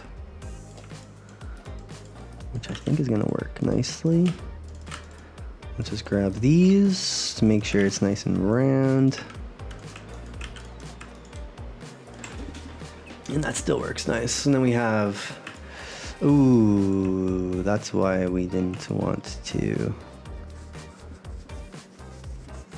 That is right. I forgot we don't want hinges on the back, so that's funny. Real world problem. Let's just go ahead and delete the bottom. We can just drag this straight in, and then let's just manually go ahead and we'll add our, just a bump here.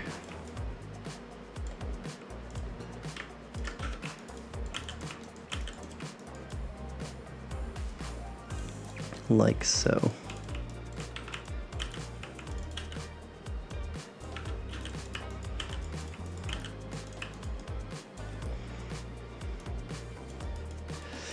And this one, because I just need to, it's just a little too much. Something like that works.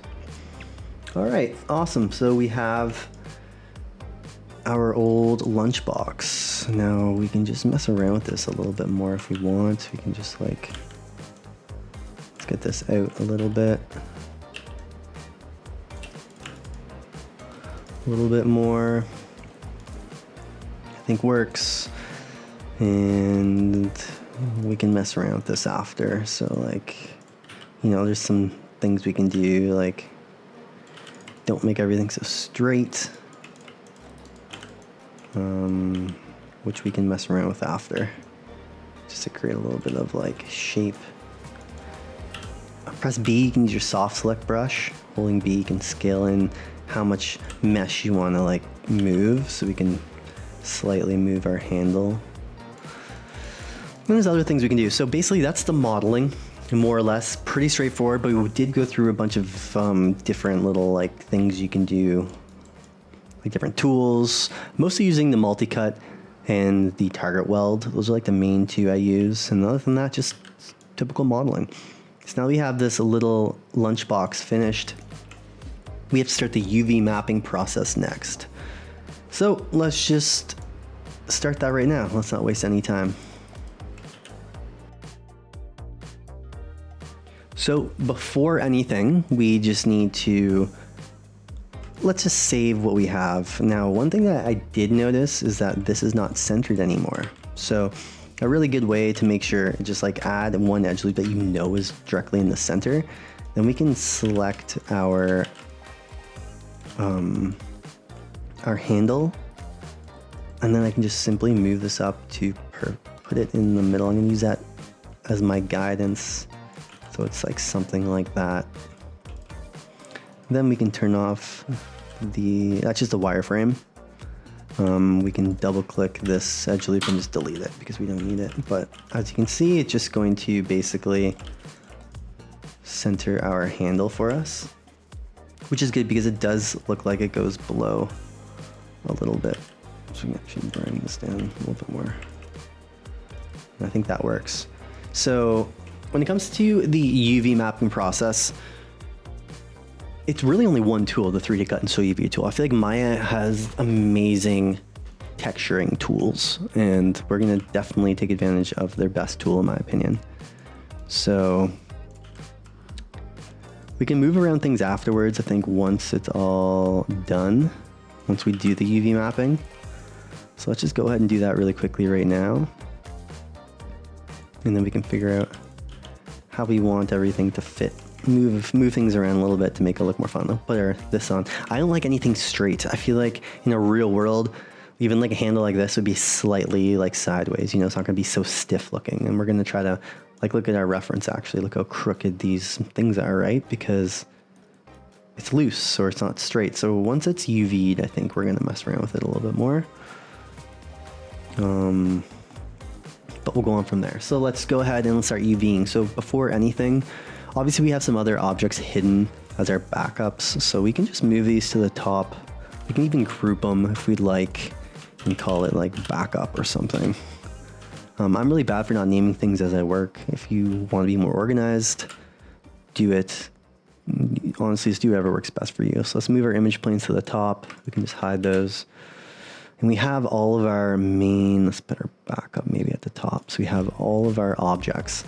So before anything, I like just to delete the history. You'll take away any, look how much it deleted, empty boxes or empty folders, sorry, and just random stuff you don't need. So we don't have a lot of objects here to UV, which will be nicely, we can get through this hopefully pretty quick. So let's start at the top. So this is going to be our, well, let's start with this lid. Actually, I lied. The very top lid. So I like the top. So there's basically three, let's just delete this one. There's three tools I have here, which Maya actually docks for you at the top, these three. I'm so used to, before Maya even had an update that had these docked up here, I've always just docked them myself. So I'm so used to it that I still do it because I like it slightly over to the right rather than here. Personal preference, but honestly, these are the three main tools you need to do before you UV. And that's center the pivot, delete the history, and freeze transforms. Now, of course, that depends on how your mesh is. If it has a specific pivot point that you want, then you don't have to center the pivot, but it's really important to delete your history and freeze your transforms. So basically, let's start with all that. So I'm gonna start with the lid, and I'm gonna I'm gonna center the pivot, delete history, and freeze transforms. Now I'm gonna do them here just because I'm so used to it. These are the exact same thing: center pivot, freeze transforms, delete history. Once that is done, then we can isolate it, and let's go ahead and open up our UV editor, which is, I have it docked. It's under UV tab. You can go down to the UV editor, the very first one, and it'll pop open your UVs. Now, this isn't going to be completely a UV tutorial or anything like that, but it also, we're going to go over some of the basics. You do need to keep your UVs. We're not using UDIMs, so it needs to stay within the 0 to 1 space. But you can use all of this as your like workspace. You don't have to stay confined to it until the very end.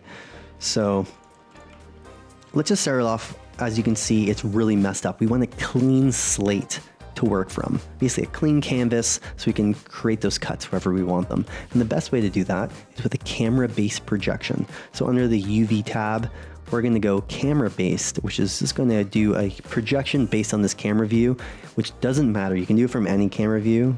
So I can do it from over here. The only important thing is that now there's 0 cuts on this model. So we can create them how we want them. So I smooth this out. Obviously, you don't have to. As you can see, the low poly looks fine. We can even basically give it a smooth those edges, soften those edges, and it looks great. But we're going for something a little bit higher depth. You don't have to create all of these edge loops. To be honest with you, like I said at the very beginning, you can add simple hinges, and you don't even have to add hinges depending on how the prop's used. But you can save on tons of polys. In this case, we're going to add a subdivision. So let's go up to mesh, and we're going to just smooth it. We're going to go smooth. And it's good at 1 subdivision. As you can see, we're going to press 1 to make sure we're not previewing smooth it. And we're good here. Now you can go through if you want after this, which is another option, and you can like remove some unnecessary edge loops like this one or this one. Just things that you think are just going to save you on polys. We can just delete these ones as well, and we can go through. Now I'm not going to do any of that because we're not looking for optimization in this video. We're just creating a fun prop, and we're hopefully learning some things along the workflow. But cleaning up your mesh afterwards is always good because there's lots of edge loops you can get rid of, and you can still use subdivisions. That's the word I'm looking for. All right, so now that we have those unwrapped, or basically the cuts removed, we have to think about how we're going to approach this. So as you can see, there is a graphic we want to use. I basically just want to stamp this right onto my mesh. If my UVs are a little crooked, it can affect that. So I guess first and foremost, it's important, it's all one-sided right now. So I can just take this, highlight those UVs and go Control U to unfold. And what that's going to do is just simply unfold my shape. Now the problem with this, there's no problem. As you can see, there's no real big stretching going on, and I'm sure we can still stamp a nice picture right onto this. But if you're just slightly worried about that and you want to avoid it, you can also go through using your, I have it docked here as well, 3D Cut and Sew UV tool, but under the UV tab, there's a 3D Cut and Sew UV tool. If you click that, right click, go up to Component and Edge. You can click on any edge, double click an edge, and it'll cut it. And you know it's cut when it changes color. But what we're gonna do, if you wanted to, is you can select one edge here, and then shift select the bottom edge to do a cut from that point to that point. And the nice thing about this, now obviously you might see some cuts on your model when you jump into Painter. So it really depends on how the model is going to be viewed, because you don't really need cuts on a model like this. Like I said, this is probably good enough to stamp, but what I'm worried about is that it's going to create a little bit of a curvature because it's like kind of warping our image, whereas this is more straight. So by creating those little edges, those cuts, now if I unfold, it's just gonna make this a little bit more straight, similar to our graphic. And hopefully we can get a little bit better result. And you can create those cuts a little bit higher if you want to. We're just gonna leave it like that and jump into Painter later and see what it looks like. But it's just something I wanted to mention. We may come back and change the cuts depending on how this stamping of the texture works. But I'm gonna do it like that for the specific mesh. So we have our lid done. Rather than we do have to redo it. We're going to go do our bottom lid. So let's call it bottom. And let's do the same thing.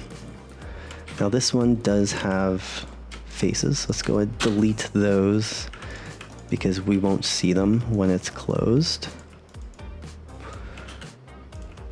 And let's do the same thing. Let's go mesh smooth, smooth it out. Press 1 to make sure you're not previewing smooth. And let's go UV camera based, do a camera based projection.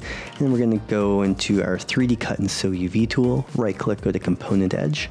And we can go add some edges again on those corners, just like we did to the top.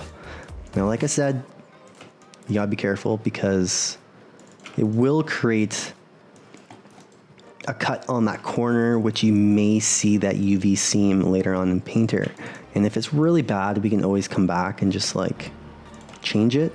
But we're gonna try it for this shape. Oh, we don't want it there, because I feel like we're gonna get some decent results. So we can right click, go to UV shell, highlight it, Control U to unfold, which is also under the modify, where is unfold? Under tools, modify, unfold is here at the bottom and layout is here, all under the unfold, the modify tab, but Control L and Control U. It's really all you need. So Control L, Control U, looks fine. And this one looks actually even better than the top one because we don't have those hinges.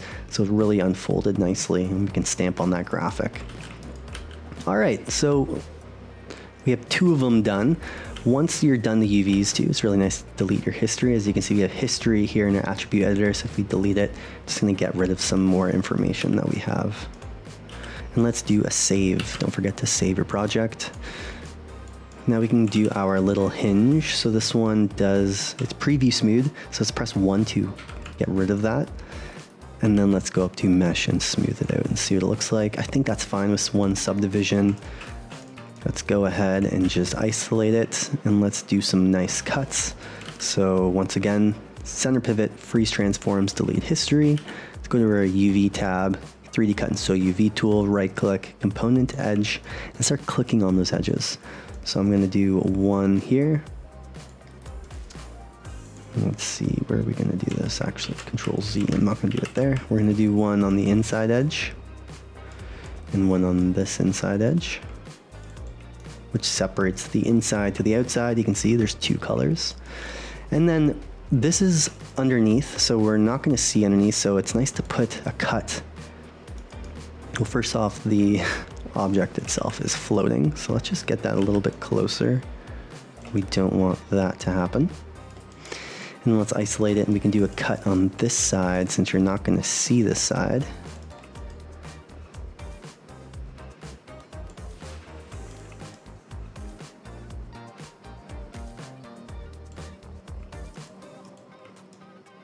And we are also going to do, let's isolate it. So we have one cut, actually just make it a little closer. Not that it really matters. Do a cut there. And let's do one cut. Oh, we didn't do a camera-based projection. My bad, guys. Camera-based projection first. To remove all the cuts. I was wondering why there was extra cuts there. And now let's do just what we did. We're gonna do a cut on the end here. And it still needs to unfold. So if we unfold this, you're gonna see it's not gonna unfold properly yet. I mean, it kind of does. We're gonna get some warping because there's a lot of stretching going on. But since this is the bottom, we can actually do some cuts on the bottom here. So what I'm gonna do is just go to here. And see, we're gonna add one, I'm gonna double click this edge, which we don't want. So I'm gonna double click this edge. See, it comes up to a T in this corner. We're gonna double click that edge, double click this edge. And that should allow us to do a little bit of a nicer fold. The inside I don't really care about. You're never gonna see it, but it's still nice to avoid crazy stretches if you can. So let's just do one cut in the middle, and we can just cut off the end. So this should unfold nicely too. Unfold, lay it out. All right, let's just arrange them. We can keep them like this for now. Don't forget to delete that history. We have one shape done. Let's save it.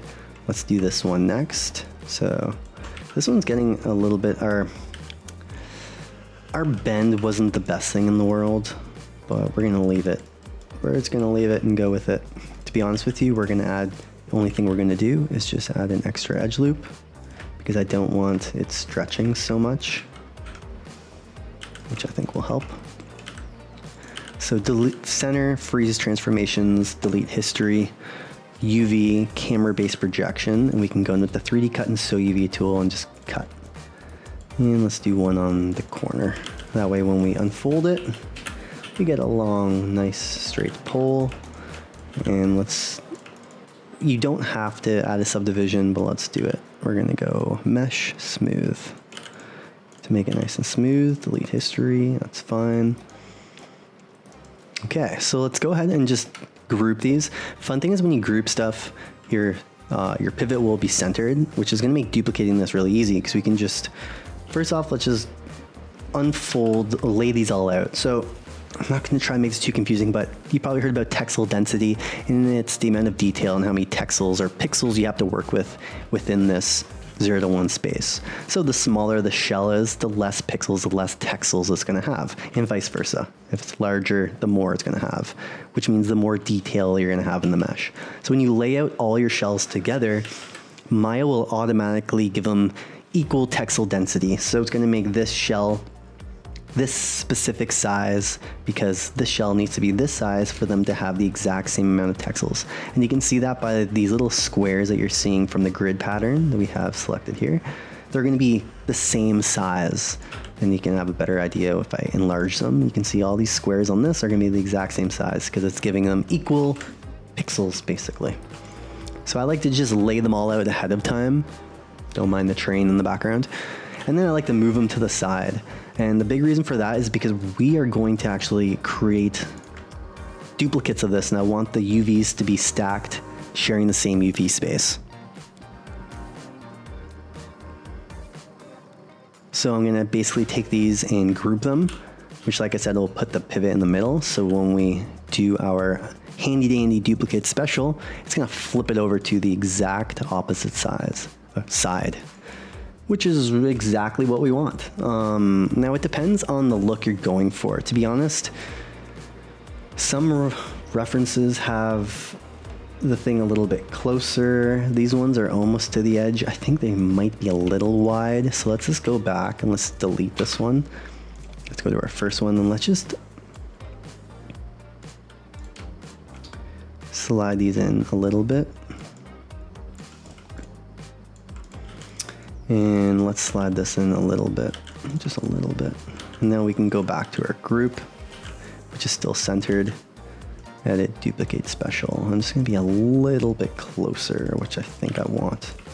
And then we can bring this one a little bit closer here too. Now I actually like that the gaps are different. I want this to look a little bit off. So let's go with this one. And let's go to object mode, which we messed up because we froze the transformations, but we can change it by just changing the pivot by pressing D on our keyboard. And then if I go center the pivot, it's gonna keep that direction, which is really handy. And then what we can do is just mess around with this one as well. Maybe we move this one the opposite way, or maybe more. Maybe we do slightly more. And then this, we can just very slightly bring it down. Maybe this needs to go down or a little bit less. As you can see, I'm just trying to get a look.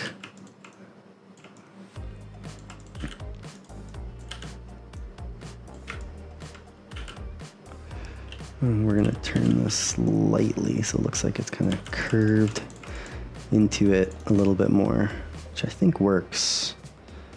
I just want these to be a little bit more, a little different.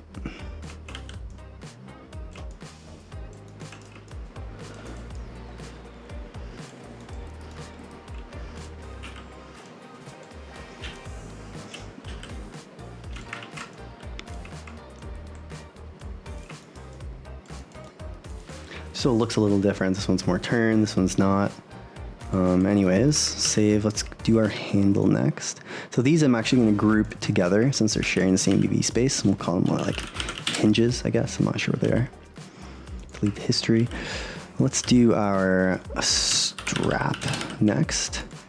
So once again, we just need to smooth it. Mesh, smooth. One smooth will be fine. Yeah, one will be fine. Let's go ahead and just isolate it. We can see what we're working with. And let's do our handy dandy camera-based projection. And delete history, freeze transforms, center pivot. And let's use our 3D cut and sew UV tool, right click edge, and start making some cuts. So we're gonna make some cuts on the inside. We'll do the opposite here. So we have to cut out these little holes. And then we can do one, trying to think actually, because you're not gonna see this, so we can just do a cut right on the end.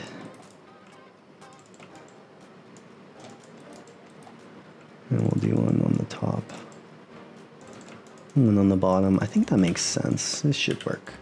Unfold. Lay these things out and just try to relatively straighten them. And just like we did before, we highlight them all, control layout. So those details are going to be the same throughout. It looks very nice. Let's go ahead and delete the history on our strap. And let's keep going down. We have our buckle. So what I like to do sometimes is just like highlight all these. If you're working larger scenes, it just helps me stay organized. We can just like group these together ahead of time. Buckle. And this is our case. Let's just do the case really quick since it's probably the easier one. Mesh smooth, since we need it to be smoothed. And then we can just go ahead, delete history, freeze transforms. You know the drill. And let's add a cut right up the back. I'm adding it up the back specifically because if you look at these, they actually have like an edge up the back. We could have done that detail thinking about it now, just by creating that bump, but it's fine. Let's just do it like this. We obviously need to do a camera-based projection. I don't know why I keep forgetting. And now let's create our cut so we can unfold it. Now the only problem with doing it like this, which is fine, is that it's gonna be long and I wanna have more detail. So I'm not gonna do our cut at the back. We can remove the cut by pressing Control and double clicking it. I'm gonna do a cut on each corner. We're actually just gonna do it on the edge. That way I'm gonna have two separate shells and I can lay them out a little bit bigger so I can have more detail. And let's go ahead and just, we can't straighten because of our curvature here, which is fine. Let's just lay those out. So we have our sides, delete the history, and then we just have our buckle to do. So let's go ahead and isolate our buckle. Let's zoom in. We can remove that face since that's going in. What I like to do is just kind of like remove the faces that are crashing through. It's just wasted geo that you're not going to need. So when I smooth it out, it still is fine. So let's go ahead and start with this. We need one more. There we go. So let's go ahead and just go mesh smooth. To add that smooth, press 1 to make sure you're not previewing smooth. And let's isolate that object to make it easier to see what we're working with. And let's add some cuts. So center, freeze, you know the drill, camera based, right click, edge.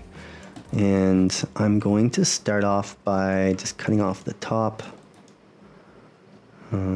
Just seeing how I did this.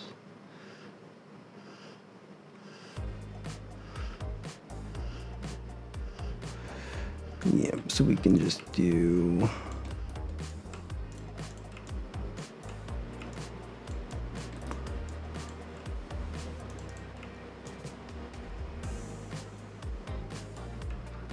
these. And let's do this inside one. Let's do it a little closer.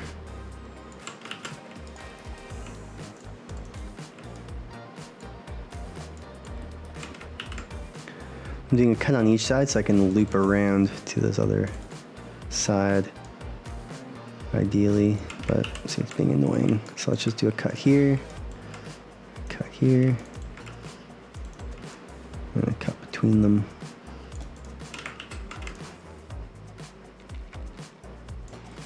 I'm just trying to decide how I'm gonna lay this thing out. I think the easiest way is honestly one cut up the side.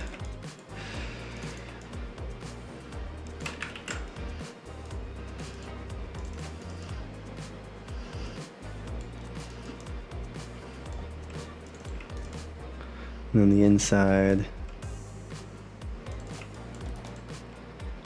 we're not gonna see, so I can just make some of these smaller. Hopefully this will make more sense when I lay it out. Now, I didn't necessarily want to do the sides. I think it's just the only option. As I go through here. I'm just going to chop off some of these. Those ones are chopped off. These ones are chopped off. I'll show you. Sometimes it's nice to unfold as you're going. You can see if it works. Like this will be fine. I didn't want to do those cuts along the edges on the top since you're going to see it. So this will do. This will do. Such a small piece, I don't think it's going to matter too much. But let's just lay those out. And let's delete that. Let's go back to our shape. So let's go mesh smooth. This one's pretty straightforward. Just fix, unfold. I did an automatic unfold and it made a cut for me. Since it's a simple shape, this needs to be smoothed. And then just delete the information.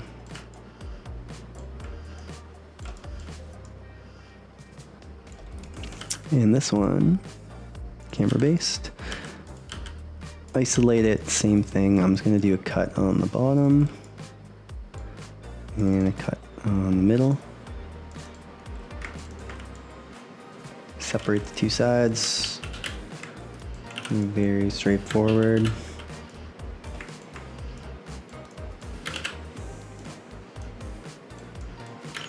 Okay, we're almost done the UVs. Delete.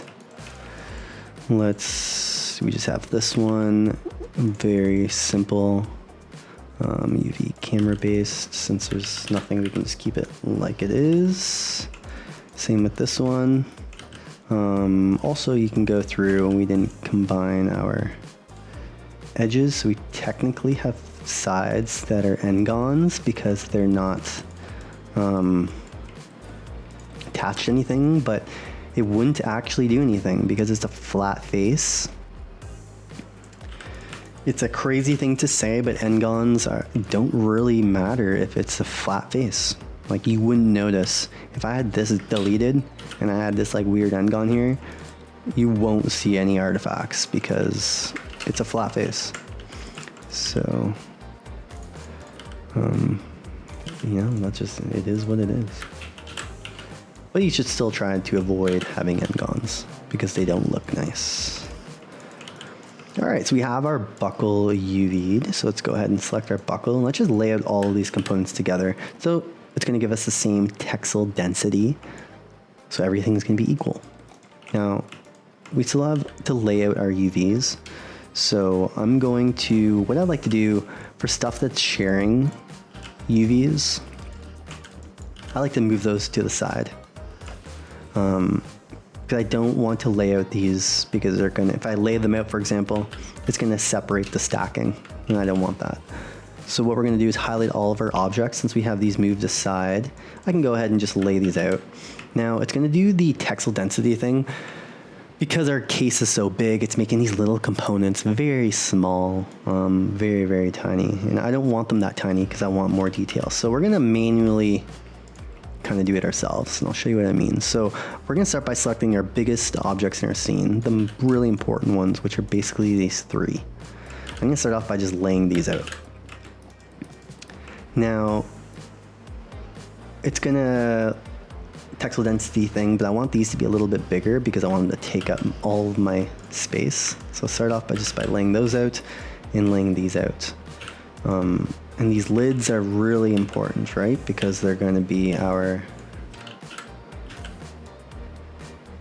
So you could technically do something like this, but it's going to take up a little bit too much room. We want this to be nice and straight if we can. What I'm looking for when I say straight is this little edge you see in the middle. Well, if I turn it, you're gonna see some aliasing, which means like you're gonna see these little like edges, see these like little like steps happening within it because it's not straight. And you can use that as your rough guidance. It doesn't have to be perfect, but sometimes I just use that as like an idea to have it as straight as possible. So when I stamp on our mesh in Substance later, it's gonna be really easy and I won't have to worry about, I won't have to worry about it. Now this is just gonna leave us a little bit of room to, I'm gonna shrink these down just slightly. We're gonna try to fit in all of our buckles and our straps and stuff to this. So let's go ahead, we have these done. Let's grab our hinges next, which are over here, and our buckle. And we have our strap. So our strap is really important. Another thing about the strap, the outside's the only important one. So I'm gonna use this to basically lay out our strap. I want this detail to be really nice. So we can shrink these down a little bit. When I say in my videos, I like to give priority to the most important shapes. Well, this is kind of what I mean. I'm gonna manually size up my UVs. Now this is, you have to keep in mind if you're working within a team and you're working in a video game, you need the same texel density throughout the whole game. You can't always do this. But when you're working for yourself or just a random prop, you can have this flexibility and you can basically give more detail to specific objects. For example, these ones are super small. You're never gonna see them. So I'm just gonna shrink them down and put them on the side. Whereas this one, if you look at it now by itself, these squares are gonna be larger on the back, so it has less pixels, less texels to work with. Same with the inside. It's like not important. I can even shrink them down more if I have to. So all we have left are these buckles. So let's go ahead and select the buckle. Let's move this out of our view. So if I highlight everything, I can see kind of what I'm working with here. So let's just shrink these down a little bit more, I think, just to make room for the other shapes. Our lids are fine. I think we can shrink them down if we really had to. It's probably okay. We can shrink enlarge just a little bit. Let's grab our buckle, which I want to kind of make them as large as I can while fitting in this area. So I'm just gonna snap. We're gonna just kind of start moving things around. I'm gonna move these slightly smaller. I think this makes sense. Let's just move this as close as we can. Another save. Okay, these are really small, so I actually don't need them. I'm gonna put these aside after. These are the last things I'm gonna move in because I just don't need them. So let's put our buckle, our big bottom piece. Let's do these large ones first. So I can snap by holding J, and I'm just gonna put these in, put them in here. We can actually highlight all of them and make them a little bit larger. Now what I'm trying to do is keep the texel density the same within these objects. Because they're all around each other, it's just gonna make it a little bit easier. Not needed, you can do the same thing I've been doing, but you'll have to just scale your textures later in Substance a little bit more, but both ways work. Because some people are, you know, they freak out when their texel density, you're like, well, the textures are gonna be thrown off. Well, it's like, yeah, but you can scale your textures as well. So you can have one texture scaled higher than another. It just sometimes requires a bit more work. But, so these are tiny pieces. I'm not really worried about these ones because they're like part of the end pieces, I believe. Is this? Yeah, we're fine. And then we just have our buckle, which is also very important. This in particular, and our metal piece. So these are not important. So sometimes when I'm dealing in large scenes, I'll move these aside and say, okay, these are just useless. These are important. So I'm gonna prioritize fitting these into my scene. So what we can do is just like, let's scale this down a little bit more. I can scale down my whole scene. Let's bring these up and over. Bring this up. We can bring this. I can't bring this up. We can bring these. So I'm just looking for a space. I'm basically trying to figure out where am I going to fit this thing in. And I think to make it work, we do need to shrink down our stuff a little bit more. Something like this.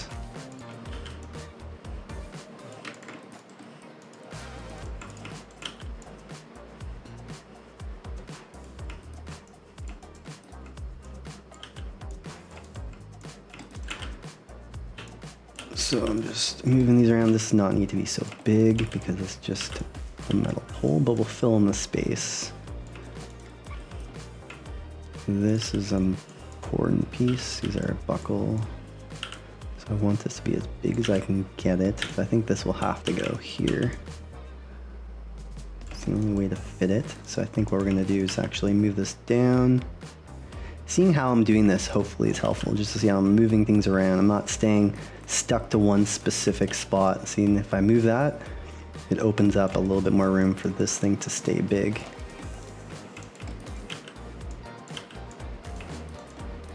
And then we have this thing that's pretty big as well. And then this thing that's pretty big. I'm just gonna change the rotation so it fits nicely. This one can go here. This one can go here.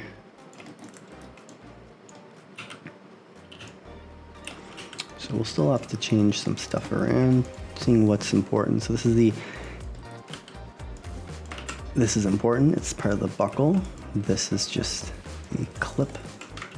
And then these are the inside components. This one's important. These aren't as important. They're smaller, but okay, so let's just do this. I'm just moving things around.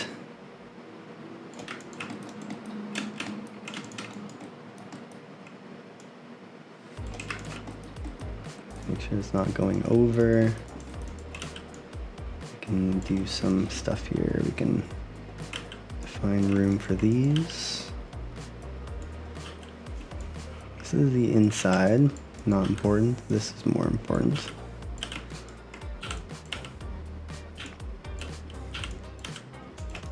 See, like, why would I give this the same textile density as this? You're never gonna see the inside of this loop. So we can just shrink this down to fit somewhere. You know, call me crazy, but we are trying to just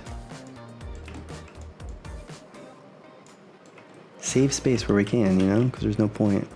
So same with these. We can probably make some room here. So let's go bring this as close as we can.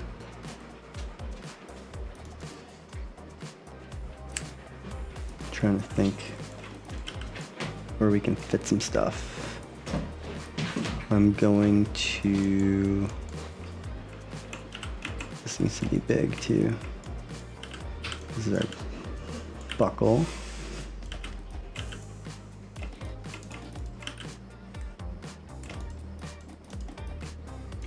The inside of our strap, I don't think that's important.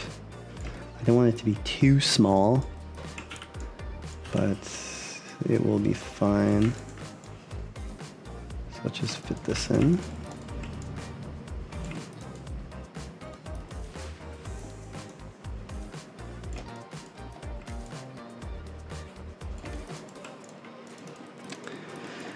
And then we can fit in our other stuff. So like I said, this you're never gonna see, so you can just shrink this down. Now, like I said, tread carefully when doing stuff like this, because you know, if your prop's being used in multiple ways, for example, the studio I'm in, like you need to make the bottom, you know, a prop could be sideways in the scene, and you need to see underneath it. So you can't have those pixels like super, super low, because it'll look bad if you're seeing that specific side. So, you know, it depends on the game, how the model is going to be used. There is no specific right and wrong way. You just need to change it depending on the needs of the asset. So it's something just to keep in mind. You don't have to be stuck in one specific way. I think I can actually fit this down here.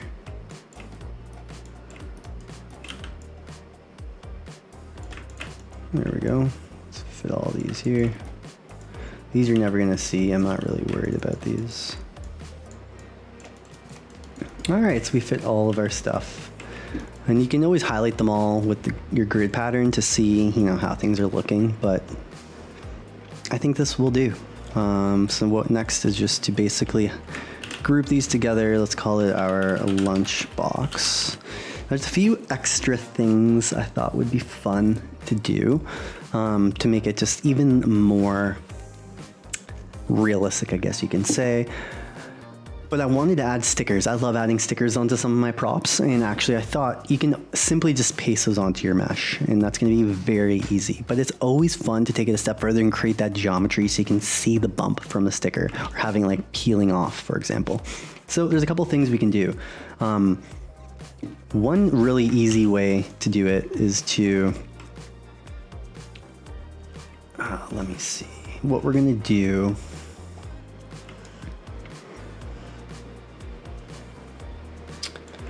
Trying to the side right now. 1 second. I'm just, do I want to, yeah, you know what? I think it'll be fun for the sake of this tutorial. And you know what we're gonna also do?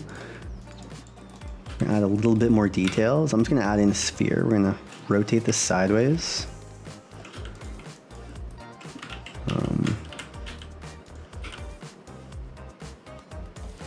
Chop off half of it. Scale that in very small. We're going to do a camera-based projection. Just going to do the UVs ahead of time. and unfold. Let's just move this little bolt to the side. And I'm just going to use these as an extra little detail. In some references I'm seeing online, it's there. Oh.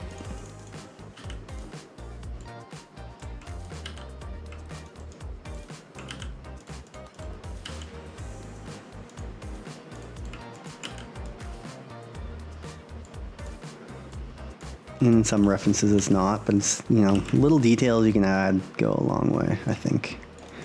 So we're gonna add just a little mini bolt for like I'm seeing them on some references, so I thought it'd be kind of fun. Why not? We can add 2 of them.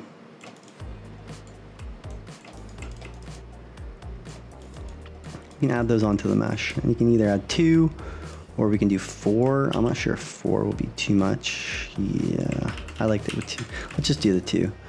And then what we're gonna do is just select these, put them in our lunchbox, and just move these bolts aside.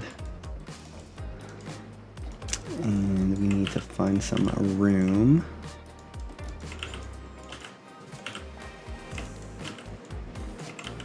And then we're gonna actually rotate them. Just because they're sharing the same UV space, it's gonna help with repeating patterns by having them slightly different. Okay, cool. So now that we have those bolts on, the last thing to do are my sticker ideas. So I have a few stickers. Actually, what we're gonna do is go down to their top camera view. Let's go View, Import an Image Plane. And like I said, rather than just, you know, you can stamp it onto the mesh, which we will do as well to show you both. But I find it's kind of nice to like create that material, that bump.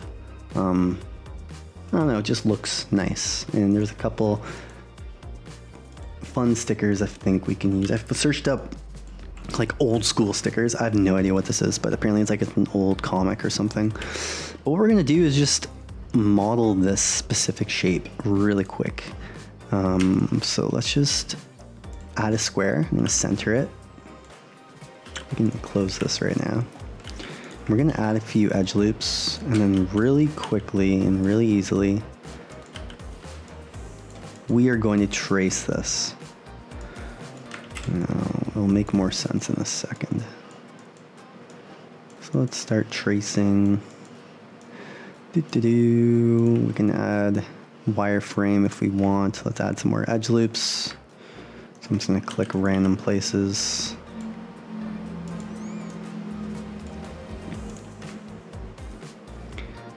We can do one here, and we need to think another here and another here. So we just want it to be a little bit high in poly.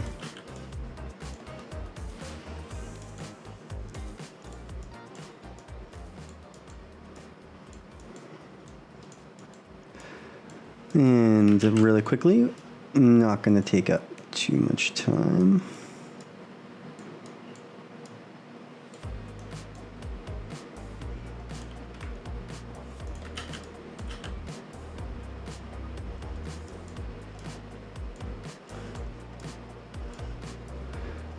I'll just speed this part up really quickly so you guys aren't stuck here watching me in silence. But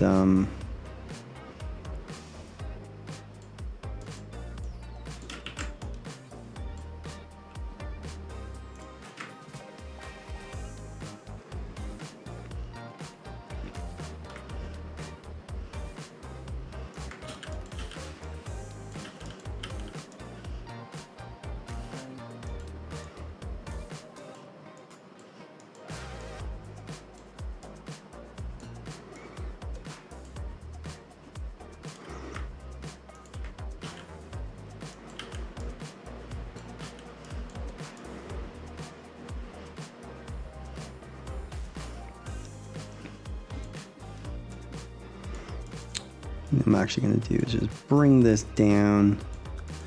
It's going to be easier to just extrude that specific side rather than fighting it so much. So we can go these faces, extrude them up, and then we can just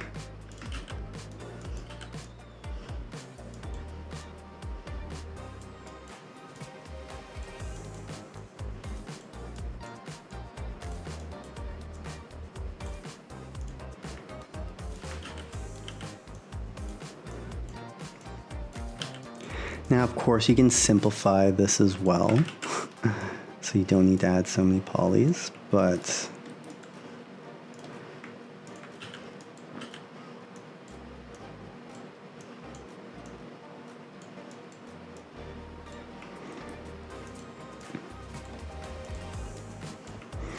we can do that, and then just these, let's just fix the outside. Goes like this.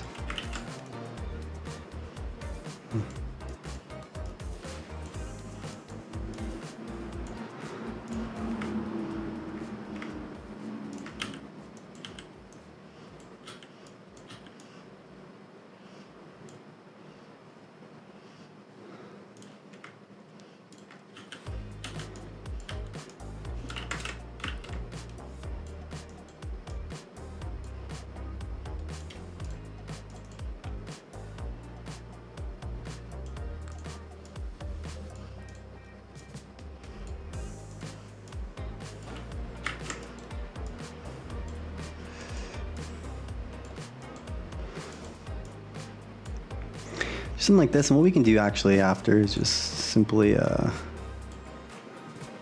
show you actually one second. Just moving vertices, basically just tracing. We used to do this in kindergarten with pencils. Now we're doing it with polys. So we can just smooth if we want. So for example, let's go to our shape. Let's just delete all of them so we only have the top. And let's just press smooth. Let's go mesh smooth. And what this will do is just give me some really clean geometry that I can refine a little bit further if I want. As you can see, just the longer you spend on it, the better results you're gonna get.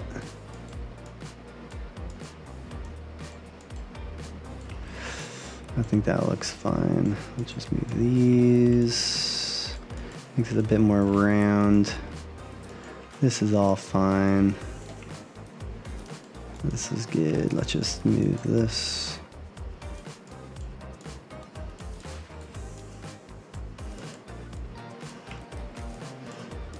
These.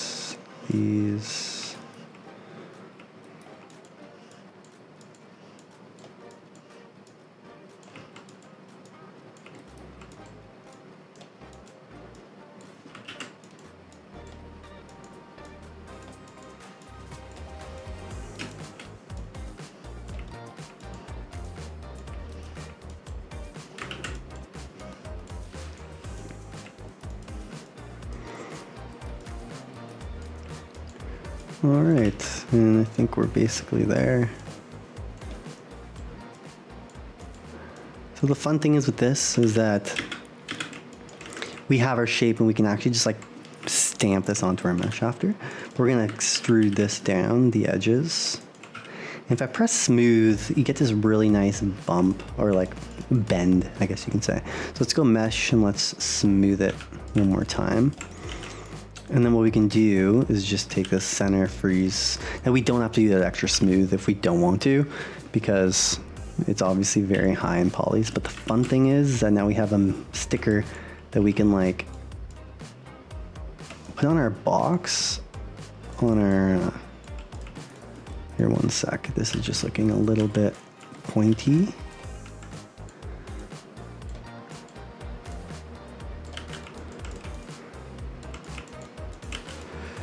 Let's just scale that in a little bit and we can just crash through our mesh. And this can be like a sticker that maybe we have on the side of our lunchbox.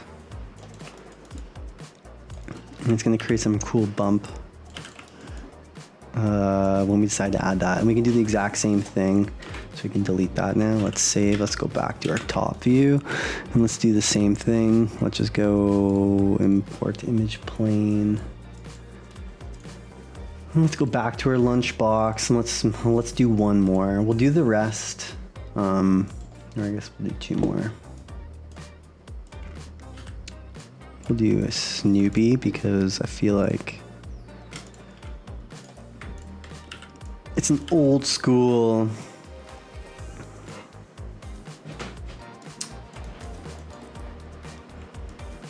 It is old school. Snoopy. I feel like it's an old cartoon. Same thing we did before. I find starting out with very simplified shapes works best. So we can just drag these to here.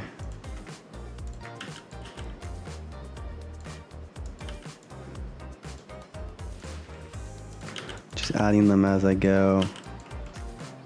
We're gonna just keep this super straightforward.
Okay, so something like this should work fine, because once we go through and add, let's just delete all those faces.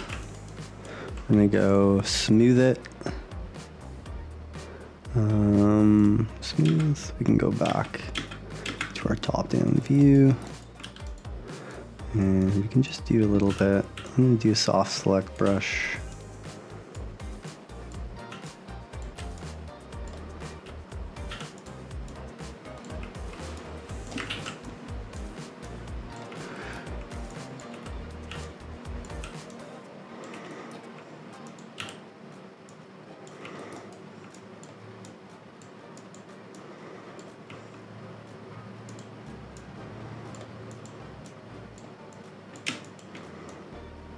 Right.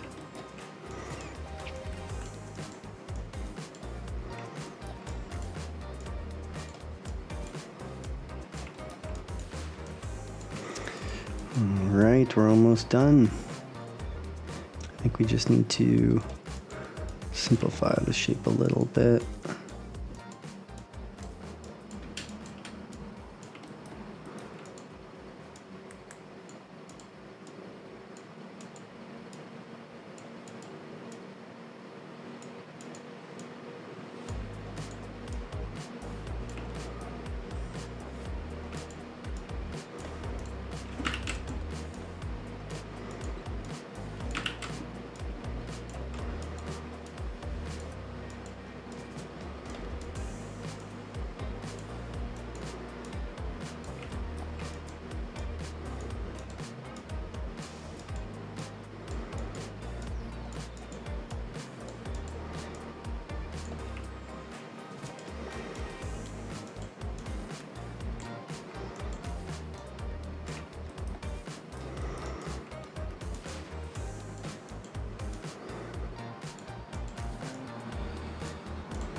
I think that will do. All right, we have our shape. Let's just control that down. Let's go into this corner because this corner is going to be a little messy. Let's go a mesh smooth. Oh, not that face.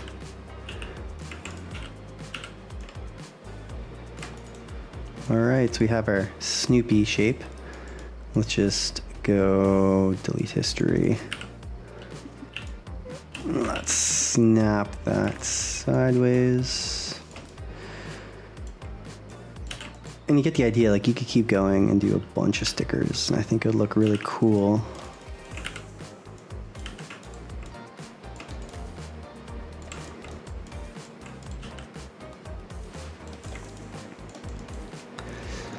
And then we'll do one last sticker, which will be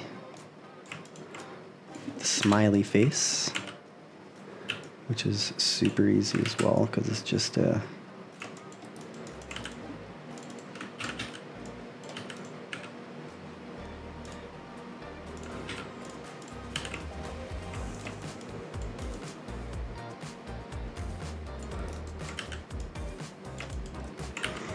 maybe the smiley face we do on the opposite side.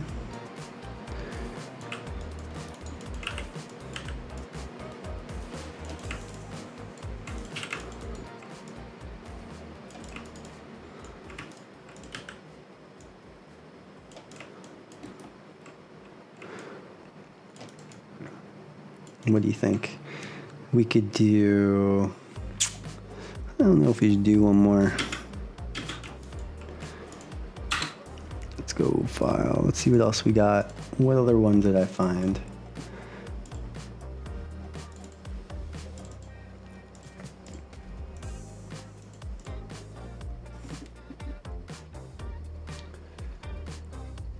You know, we could do a simple, I got these two. Maybe we could do like a simple one, like a simple face. Or like one of those. Yeah, let's do this. We'll do one more. Why not? Or you know what? These ones, let's save the other stickers so we can just, rather than doing it like this, we can just paste them on. And we can see the difference between them when we jump into the texturing. Just to give you a better idea. But anyways, that's everything for the UV inks. Now what we need to do is just basically have, let's just group these and call them stickers. Let's open up that UV editor. And let's just quickly go UV camera based. Same thing for this one. And same thing for this one. And we can take that mesh and these and just unfold them. You know what? I was going to add more. Let's just keep it like this.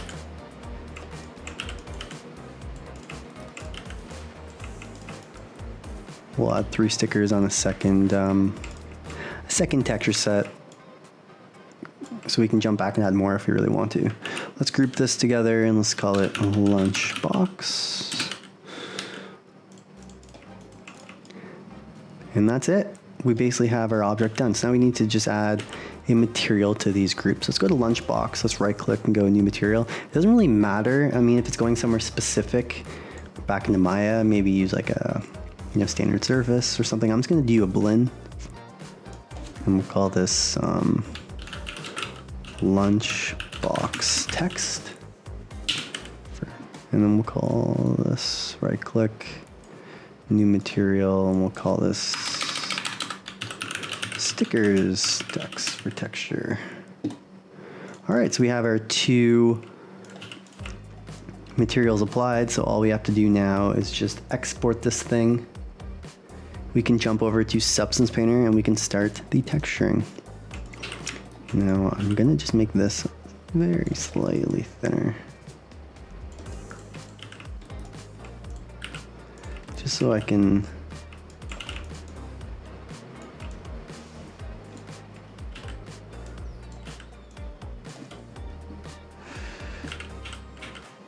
just mess around with the shape just slightly more.